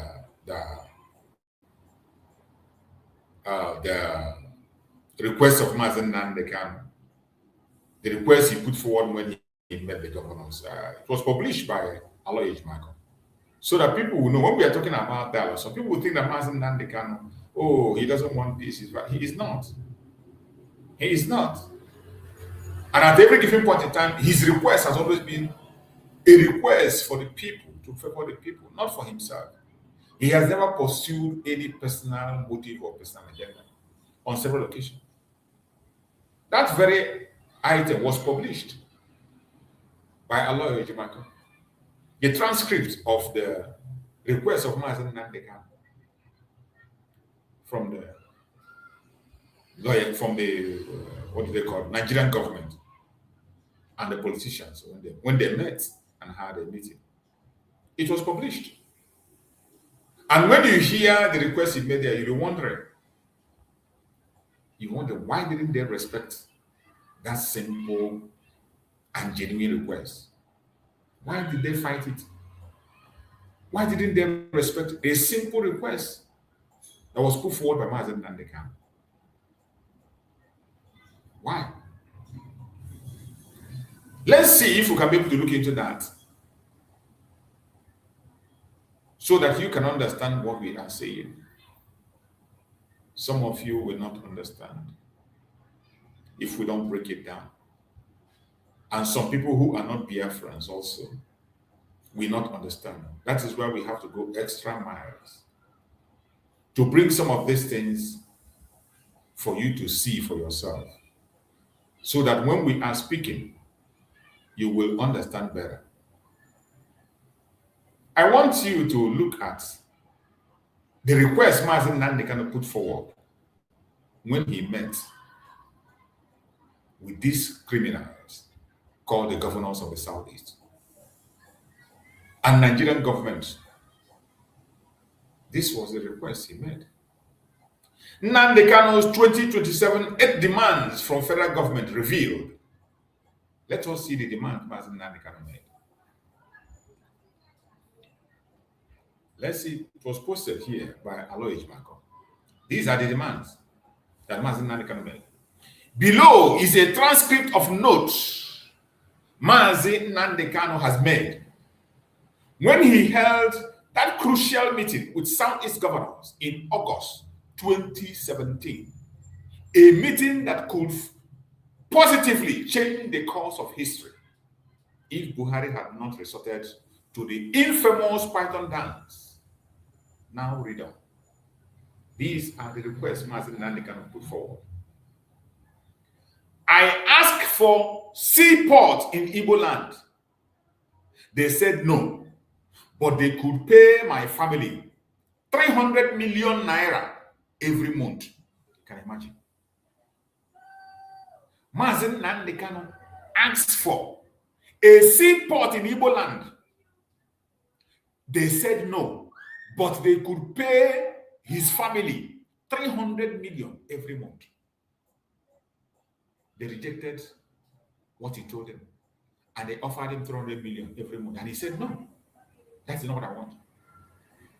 They are not after me, Nnamdi Kanu. They are after you, the ordinary Igbo people. I just happen to be standing in their way. I also asked for an international airport and a seaport in Igbo land. They said that if those were granted, the region would develop beyond Lagos. Instead, they offered me an additional 5 billion naira to keep quiet. Imagine. They offered him additional 5 billion naira to keep quiet. And he said no. I asked for equal rights and for Nigeria to treat the Igbos people fairly. They said they would try their best. Trying your best to see my people as equal citizens of one Nigeria is laughable. You can imagine. You ask Treat my people the same way you treat others. Treat us equally. And you say you will think about it. You can imagine. In a country you are supposed to be part of. One of the major tribes in that country. And you don't want to treat them right. You can imagine. I asked for equal rights for Nigeria to treat the Igbo people fairly. They said they will try their best. You can imagine that they will try their best to give equal rights. We're not asking for anything excess. We're not asking to be treated differently. We're not asking to be treated with some grace or give us some honor. Treat us equal like others. And they say they will try their best. And Mazi Nnamdi Kanu said, try your best to see my people as equal citizens of one Nigeria. It's laughable. I then said, fine, let my people have a referendum so they can choose whether to stay or leave. Simple.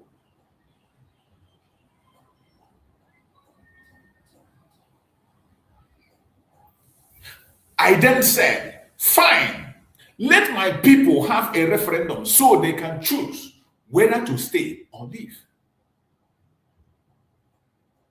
The freedom of my people is the reason I was born. This is Mazi Nnamdi Kanu speaking. This is a transcript from the discussion of Mazi Nnamdi Kanu with the governors, with the Nigerian government in 2017. 2017. That is what I just read. That is what I just read. And it is something that everybody should have a copy of in their head, so that you will understand what you are going through. Those who are not Biafrans, those who are not Nigerians, will hear this and understand what we are going through.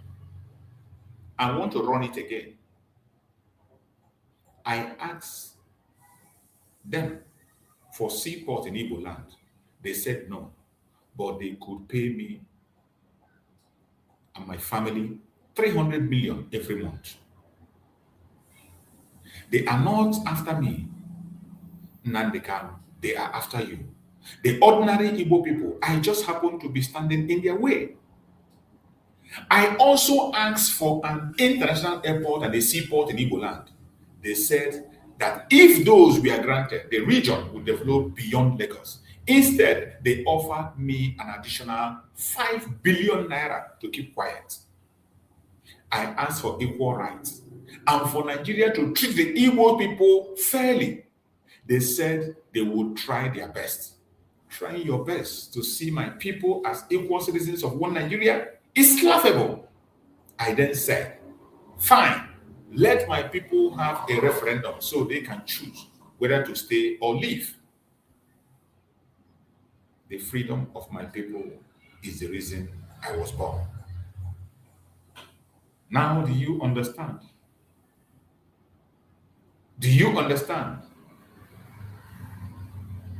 That is why when I see some idiots today that are speaking against Mazi Nnamdi Kanu, you know that those people are cursed. Those of them that are speaking Mazi Nnamdi Kanu are cursed. These are cursed generation, and they are bringing curse upon their family, upon their generation unborn. For a man who has gone this far and continue to put his life on the line and refuse to accept bribe, refuse to accept anything in exchange, and yet you have the guts to on your camera and speak against him. You have the guts to on your camera and speak against him. Chukwu Okike Abiyama will not forgive you. I would like to hear from you. Please share your thoughts, especially in the comments. What does justice mean to you? Share your own thought on the comment section. What does justice mean to you? How can society remember difficult histories while also promoting reconciliation and peace?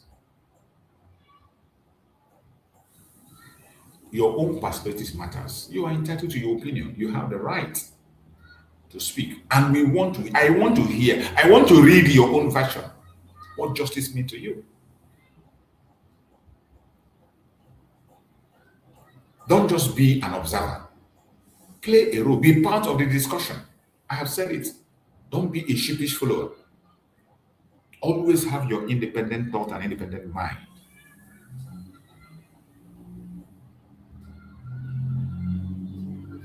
Today's conversation have reminded us the memory. That memories carry responsibility. That is why we must keep the memory of Mazi Nnamdi Kanu alive. And this sit at home is one of the days that you can never ever stop thinking about Mazi Nnamdi Kanu myself. Even if you forget them in other days, every Monday you remember Mazi Nnamdi Kanu, you remember Mazi Nnamdi Kanu.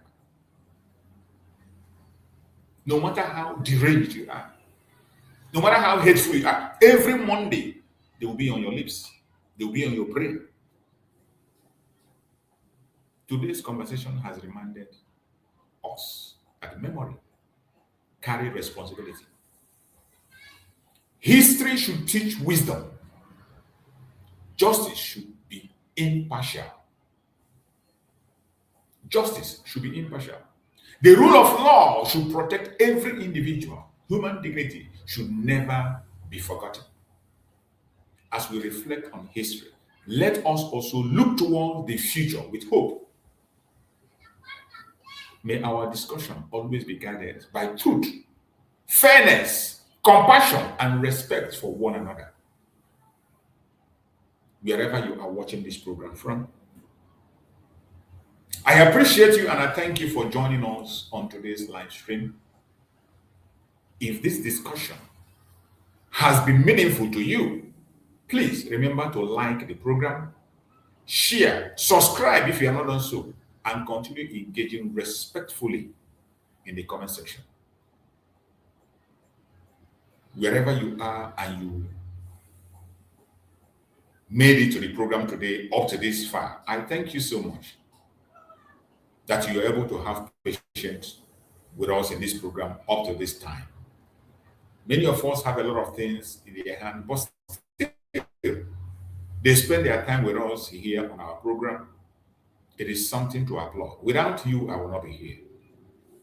I thank you for spending your time with me, either on TikTok, on Facebook, on YouTube, where I'm hosting the program, or on X. Anywhere you are joining, I appreciate you and I thank you so much for being part of the program. And I say, may Chukwu continue to guide and protect you, secure you, and give you that wisdom, give you that strength to overcome the challenges ahead. Because we know we have numerous challenges ahead of us. Some are so scary that if you are not careful, you might be tempted to run away and abandon your responsibility. But as Chukwu Okikabiyama lives, we will continue to do what we have to do and when we need to do them. So before we go, let us go to their media and see the informations we have in their media. You know the reason we go to their media, that most of the time, what we say and speak about here is confirmed in their own media. We go to their media to bring and read out information and news from the media so that people will know that we're not making things up. We are not just coming online to speak or to make up things, but we are coming online to tell people what is actually going on in the zoo.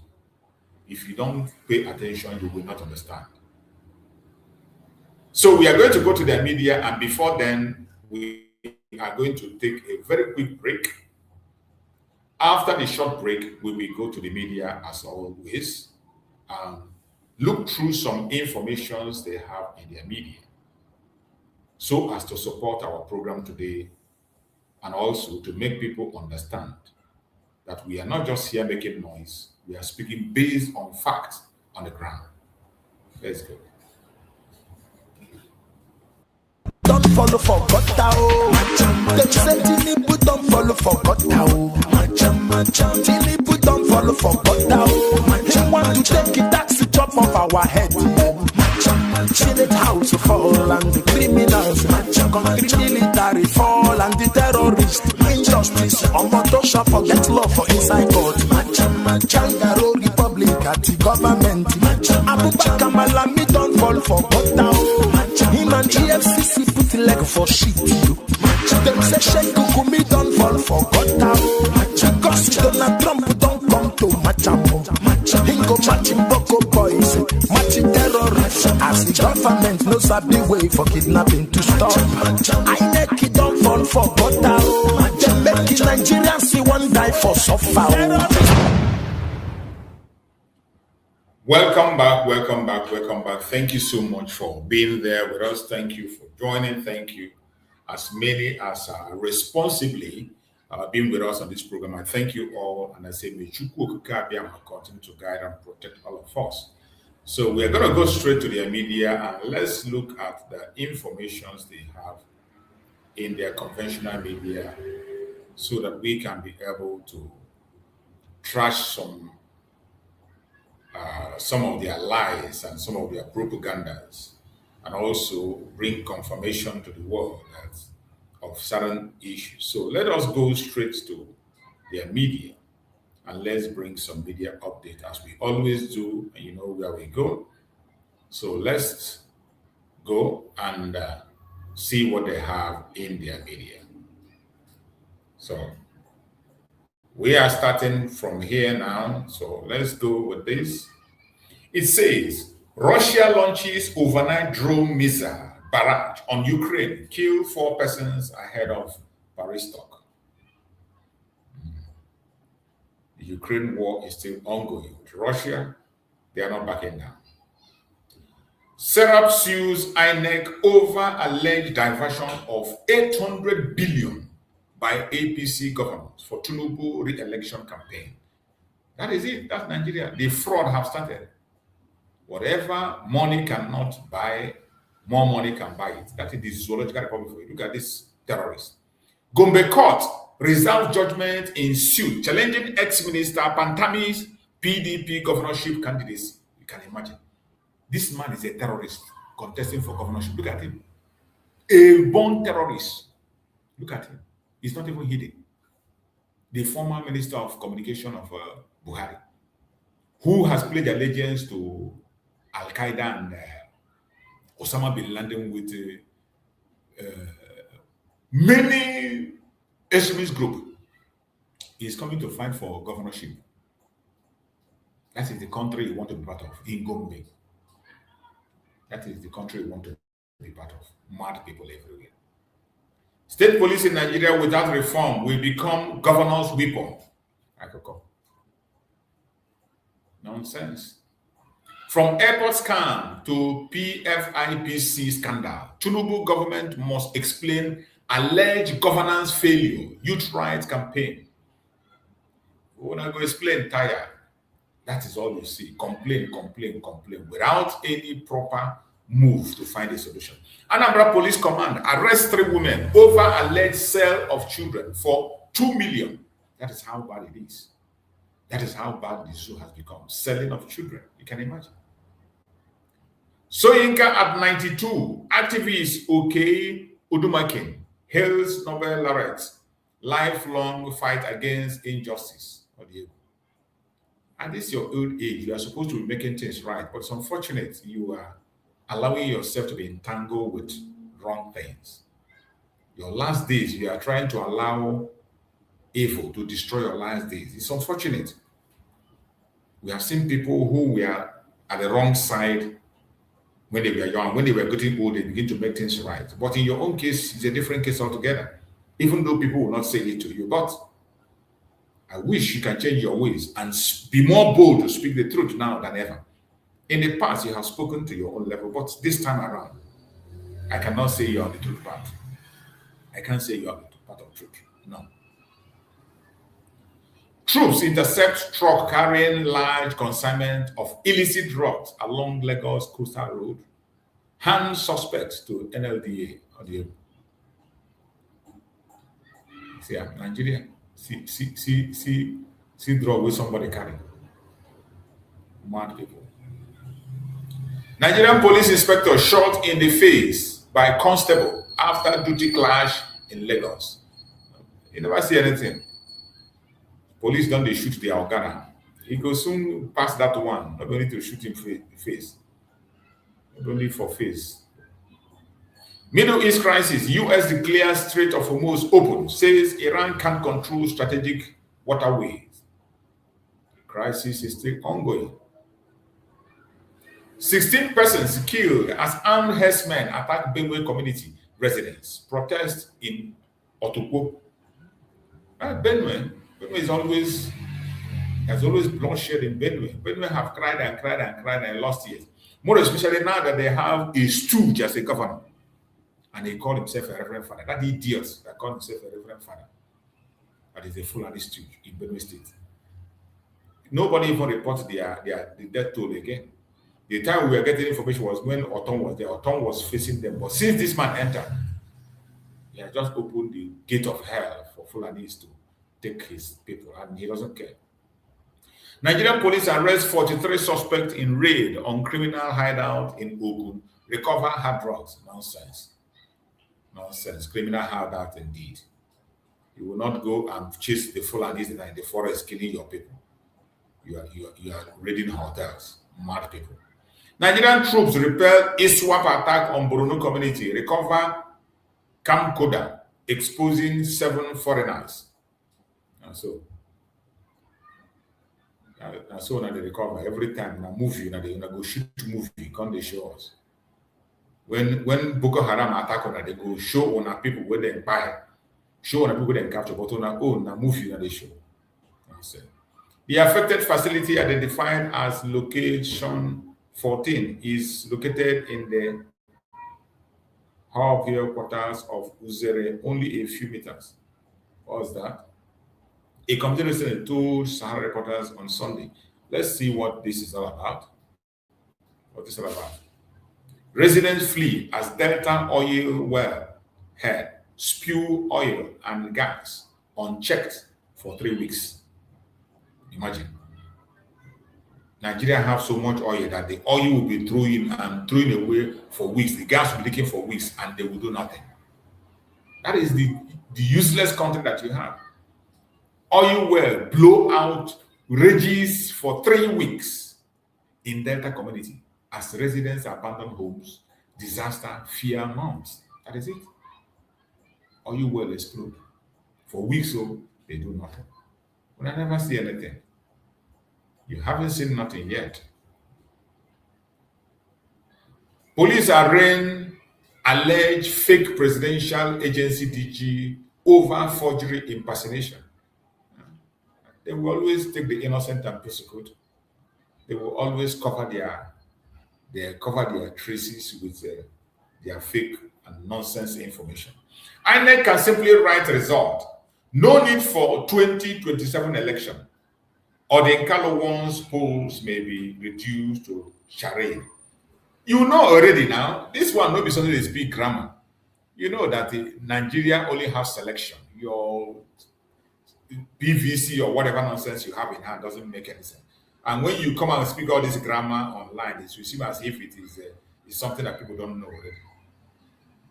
Nigerian Army officer killed during Oyo school children rescue. Operation buried in Adamawa. So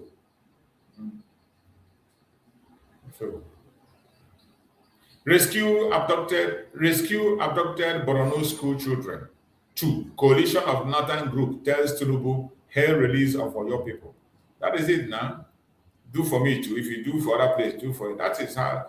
As you pay you don't go pay ransom. Say you rescue. Go and pay their own too. See this idiot. Nollywood actor Clem Ohmeze supports Sowore for president. Urges Nigeria to reject failed leaders. Clem Ohmeze, so you dey here. Don't tell we will never see you. This Chidi is another confused man. Very confused guy. I don't know why they brought your picture with his picture. Falana-led ASCAP held Oyo school children release. Asked security agencies to rescue abducted Borno Kwara victims. So, May they go pay ransom, bring them as they do that one. Nasarawa police command arrest man for allegedly beating wife to death over food. Imagine, beat wife to death over food. That is how bad it is.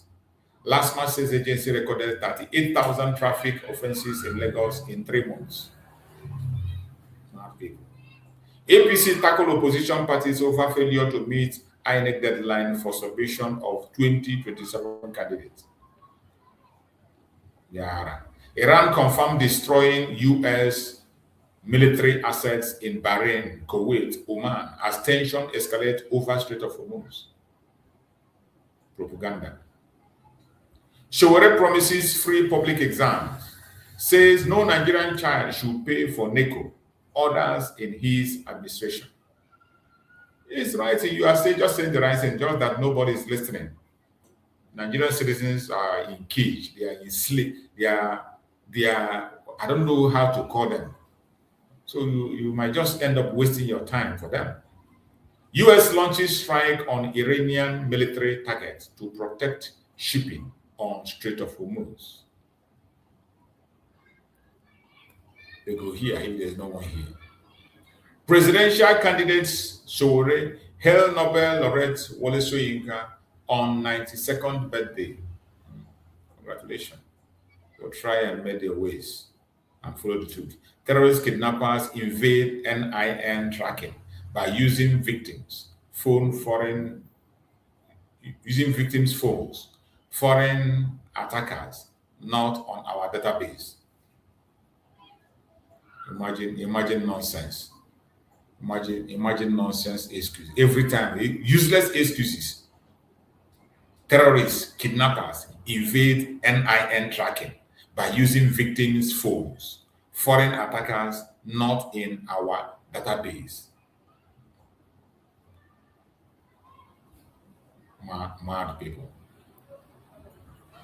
How many personnel mistook policemen for kidnappers at Imo checkpoint? How army personnel mistook policemen for kidnappers at Imo checkpoint after officers wore plain clothes, raided young men. I never see anything. They form security everywhere. When I go here, Joint Security Watch urges Tinubu military to replicate Oyo school children rescue in Kwara South, free all kidnapped victims. Story for another day. Very soon we will hear the real true story, how they paid the ransom before they brought them home. Stop taxing poor Nigerians. Explain what happens to billions already collected. SDP tackles Tinubu Ekiti governor.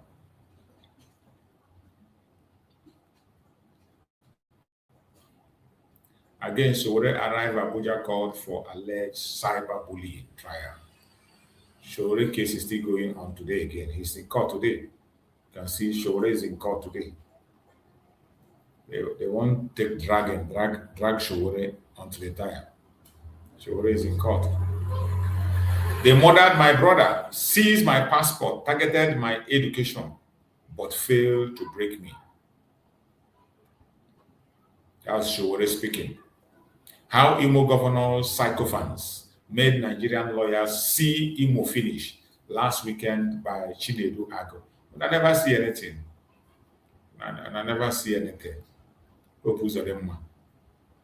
ICPC arraigned ex-minister Uche Nnaji over alleged certificate forgery, misappropriation of public funds. All of them. Only people that forge certificates are the ones getting appointment in Nigeria. Only to be attacked. Whenever they fail out from the government, they will use that opportunity to ridicule them.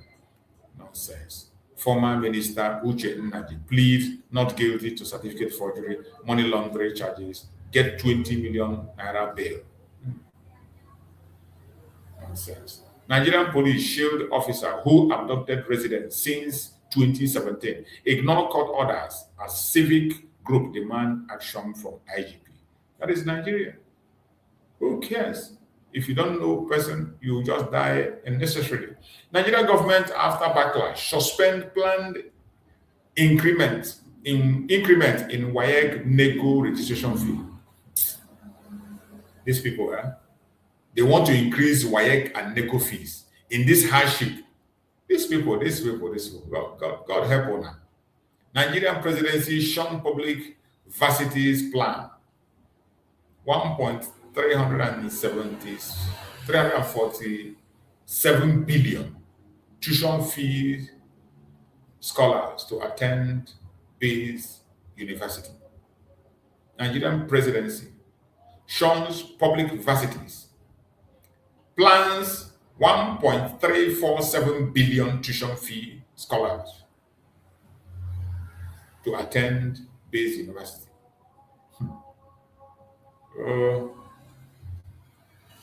All the ego. God help you now. The importance of reading out all this their news is for people to compare. When you hear and listen to the news, you will now understand why people are not proud to be part of that zoo. Why people want to move out of that zoo at every little opportunity. You will understand. That is the importance of reading out these things so that you will be able to know. What is this one? Two Nigerians arrested in Ghana over alleged murder of fellow Nigerian after dispute over fraud proceed. After they collect the money to share an hour and kill each other. God have mercy on you people. Thank you so much for being with us on this program. I appreciate everyone that have joined us and listened. We are going to be back again in the evening to continue on some other part of this very program. And before we go, I would like to end it with the next part of the message of our Prime Minister Mazi Nnamdi. That is what we are going to use in ending the program, and trying to join us again in the evening when we are going to come back, be part of it. I pray that Chukwu Okukabia will continue to guide and protect us, secure us, and give us that zeal to continue to fight until we get free. The freedom of Mazi Nnamdi Kanu must be requested. Unconditional release of Mazi Nnamdi Kanu will be continued to request. It doesn't matter what anybody says. And we also request for the freedom of Mazi Nnamdi. Remember, Mazi Nnamdi is going to be in court on the 5th of August, and the protest is 4th. Make sure you are part of that protest on the 4th. If you can be in Finland, be there. Don't allow anything to discourage you. There are so many useless informations that are coming online. There are so many nonsense, discouraging informations we see on the line, which some idiots are circulating. But if you are truly a genuine Biafra and committed, don't allow anything to demoralize you. Don't allow anything to go. Whatever you are doing it because of our Prime Minister Mazi Nnamdi. Whatever you are doing this because of Biafra. Don't allow anybody to discourage you to support that very protest or to support being in court to support Mazi Nnamdi in the court is going to hold on the 5th. Make sure you are there to show solidarity with Mazi Nnamdi. Don't allow anything anybody is posting online to discourage you. That is why I have always said you must have your independent thoughts, independent mind, have critical thinking. Throw away that your group mentality.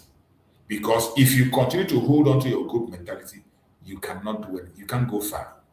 You can't go far. Always independently verify everything you hear. Have independent thought on every information that is coming to you. With that, you can go a long way.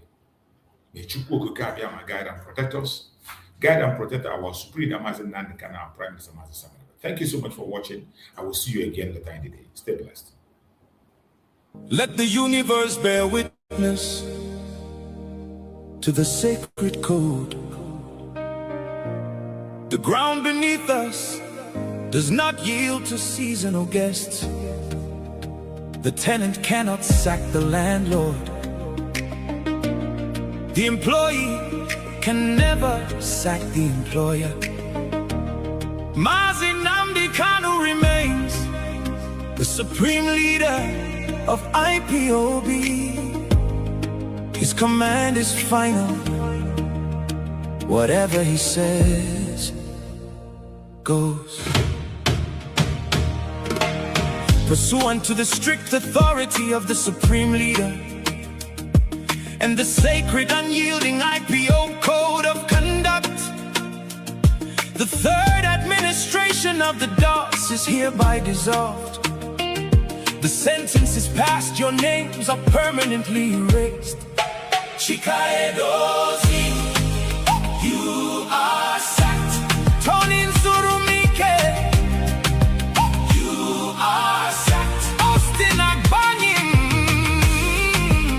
you are sacked. Chukurio Farma, you are sacked. Isaiah Uba, you are sacked. Collins Chinedu, you are sacked. Chinazan Woru, you are sacked. Fidelis Ejogu, you are sacked. Chidin Manworu, Juliet Edward Filatro, you are sacked. You are indefinitely expelled. You are Nigerian agents. Stay off from IPOB. You no longer speak. You no longer act for the children of light. The employee cannot fire the boss. Tenant cannot sack the landlord. Mazi Nnamdi Kanu is the leader, the supreme leader of IPOB. Through the trials, through the chains, his word remains absolute. Whatever Mazi Nnamdi Kanu says goes. Whatever the supreme leader says goes. They thought darkness could hide the shadows of greed.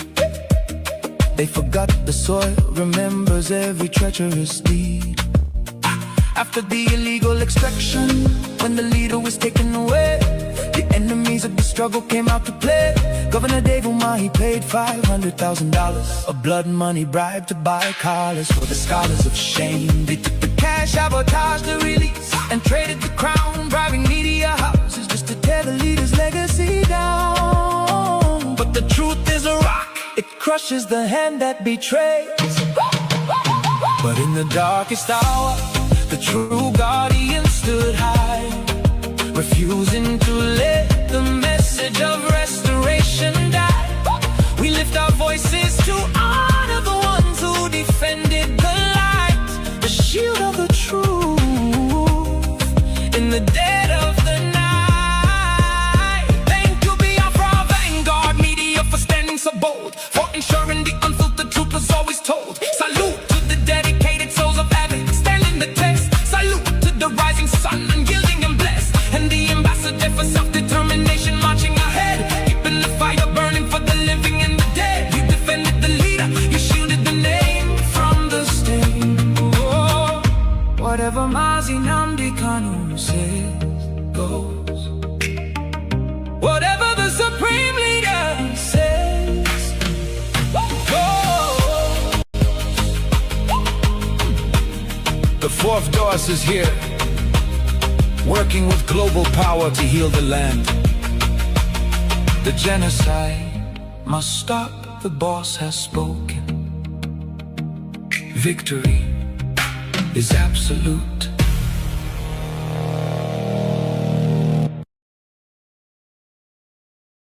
Line to make this change.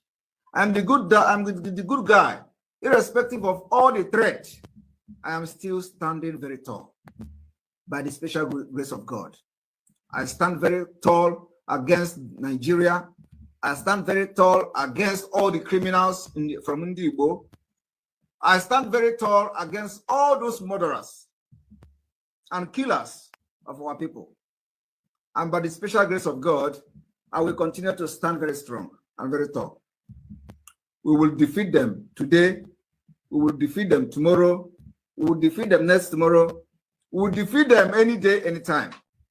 At least, there has never been any time in this Biafra, in the history of this Biafra agitation, there has never been any time that the kind of news that they were sharing on social media today were shared on anybody, especially, of course, Onyendu is in DSS dungeon and all that.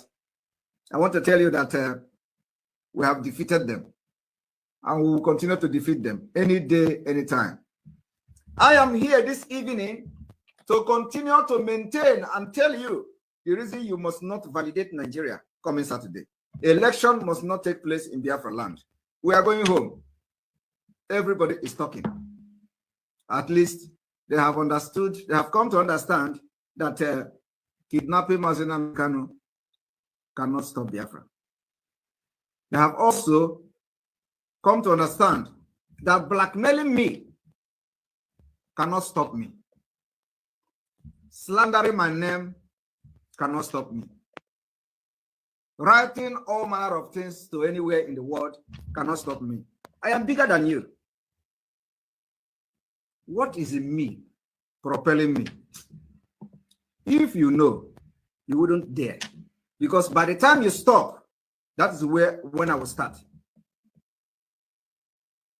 There is nothing like when your hands are clean and you are fighting a just cause. I know what I'm doing. I know what I'm doing. I am bigger than all of you. You see, this small face will be the end of the impunity in Nigeria. It is going to happen this year. Our countdown continues. It is 10 days to go. 10 complete days to go. And the rhythm, the paradigm will shift. You see, I do not know why some people will choose to be slave when many people choose not to be slave. Some people are hell-bent to bring every other person down to be in the same level with them.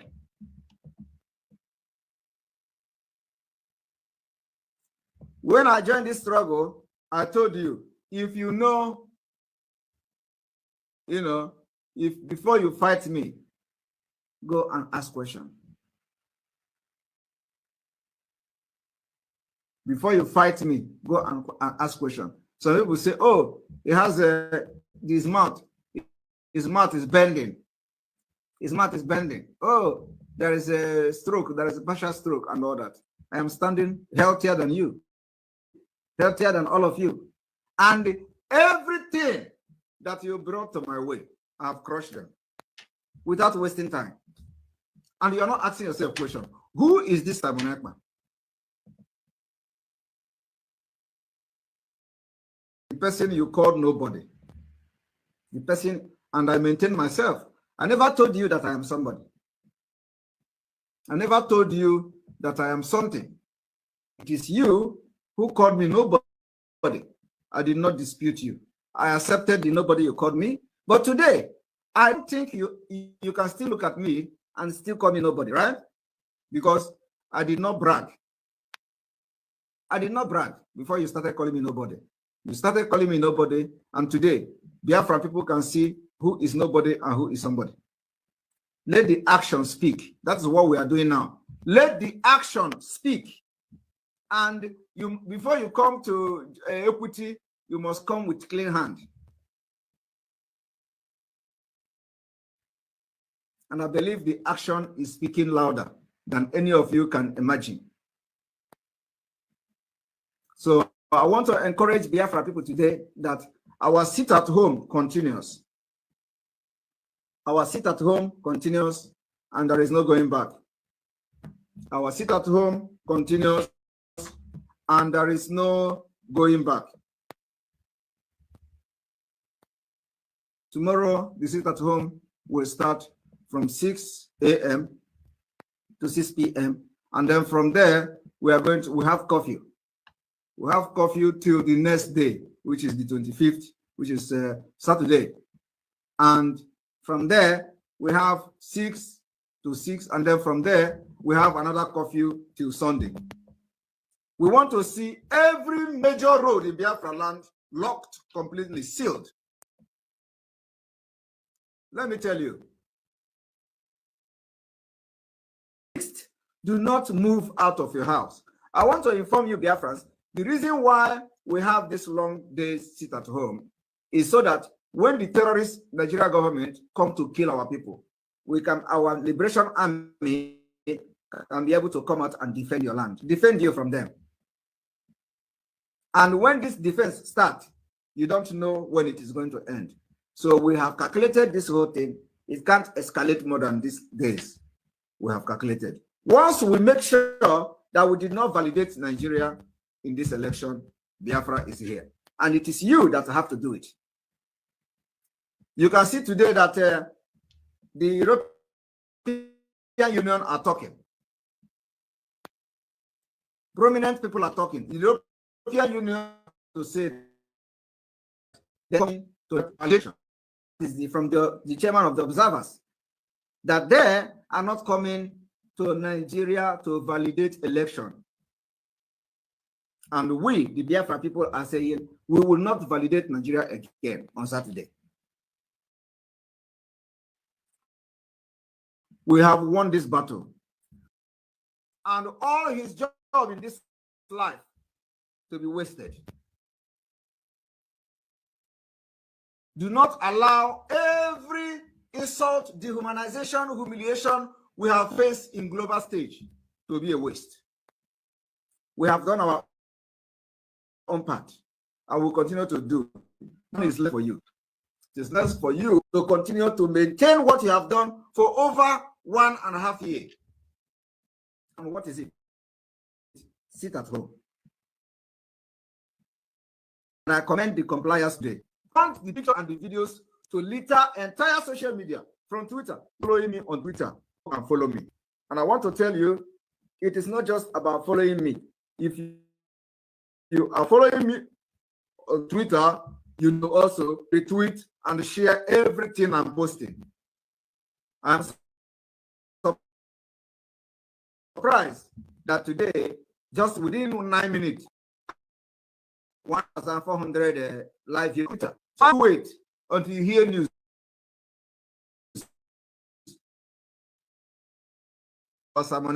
Before come and join and fight for you. Go out. Before out and support Simon Ekpa and make the message go wide, because that is what people have done today. Some of you, I am very shocked that we open Twitter. Bam! I am seeing 1,400 people watching live within 9 minutes. So why must you until there is news about Simon Ekpa defeating can come? It doesn't make sense. I told them we are not in the same level. Different people.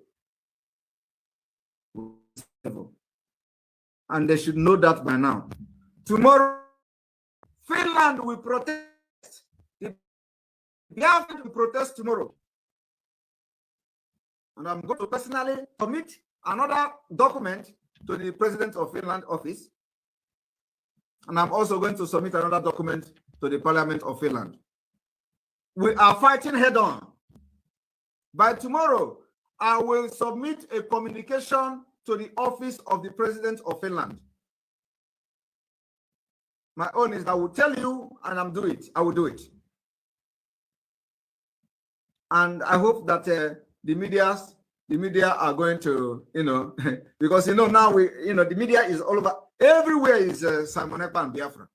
Everywhere. Internet is on fire. Everywhere is on fire. Tomorrow, Finland will protest for Biafra. And they are going to know that Simon Ekpa is in Finland tomorrow.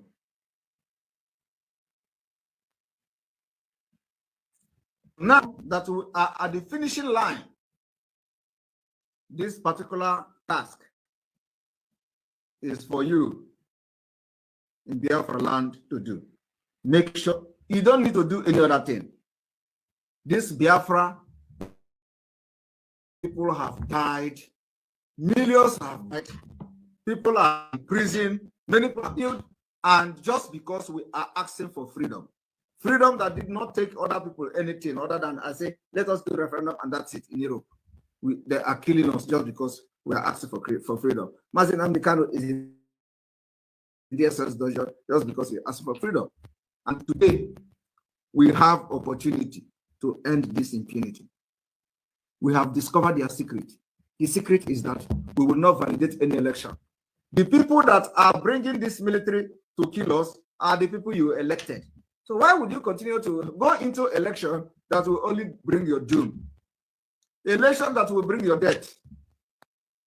Is that why people that will bring military to kill you? No, enough is enough.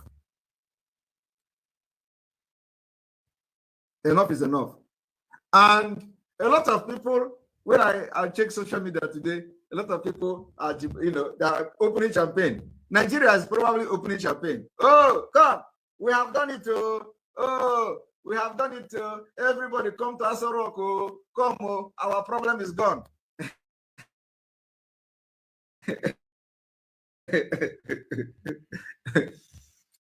But you didn't believe I was. You did not believe I was a problem, right?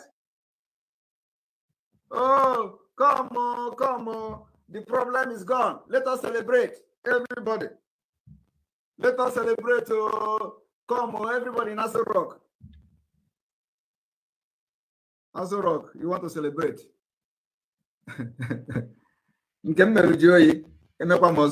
Before you are going to recover from the shock today, we have defeated you. Before you are going to recover from seeing me this evening, we have defeated you on Saturday, because I know that Biafra is going to, we're going to lock everywhere.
Charlie Papa, moi esia,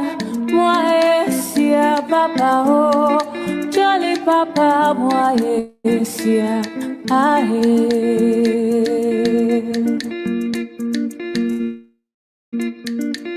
Charlie Papa, moi esia, Papa. Charlie Papa, moi esia, ahe.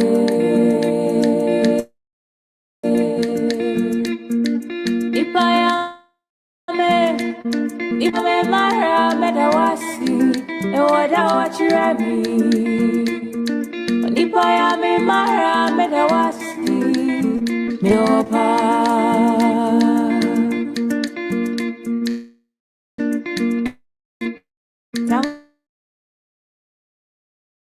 Tamuno te tamuno bo basizi yo teme ho meka oh.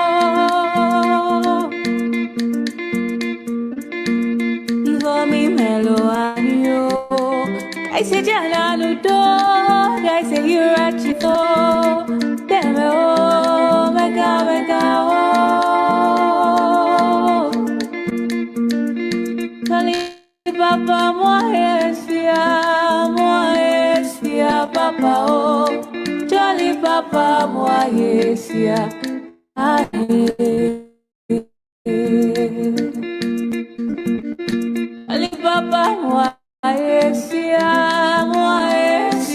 Papa, oh, Jolly Papa, aye.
Abasisi yo,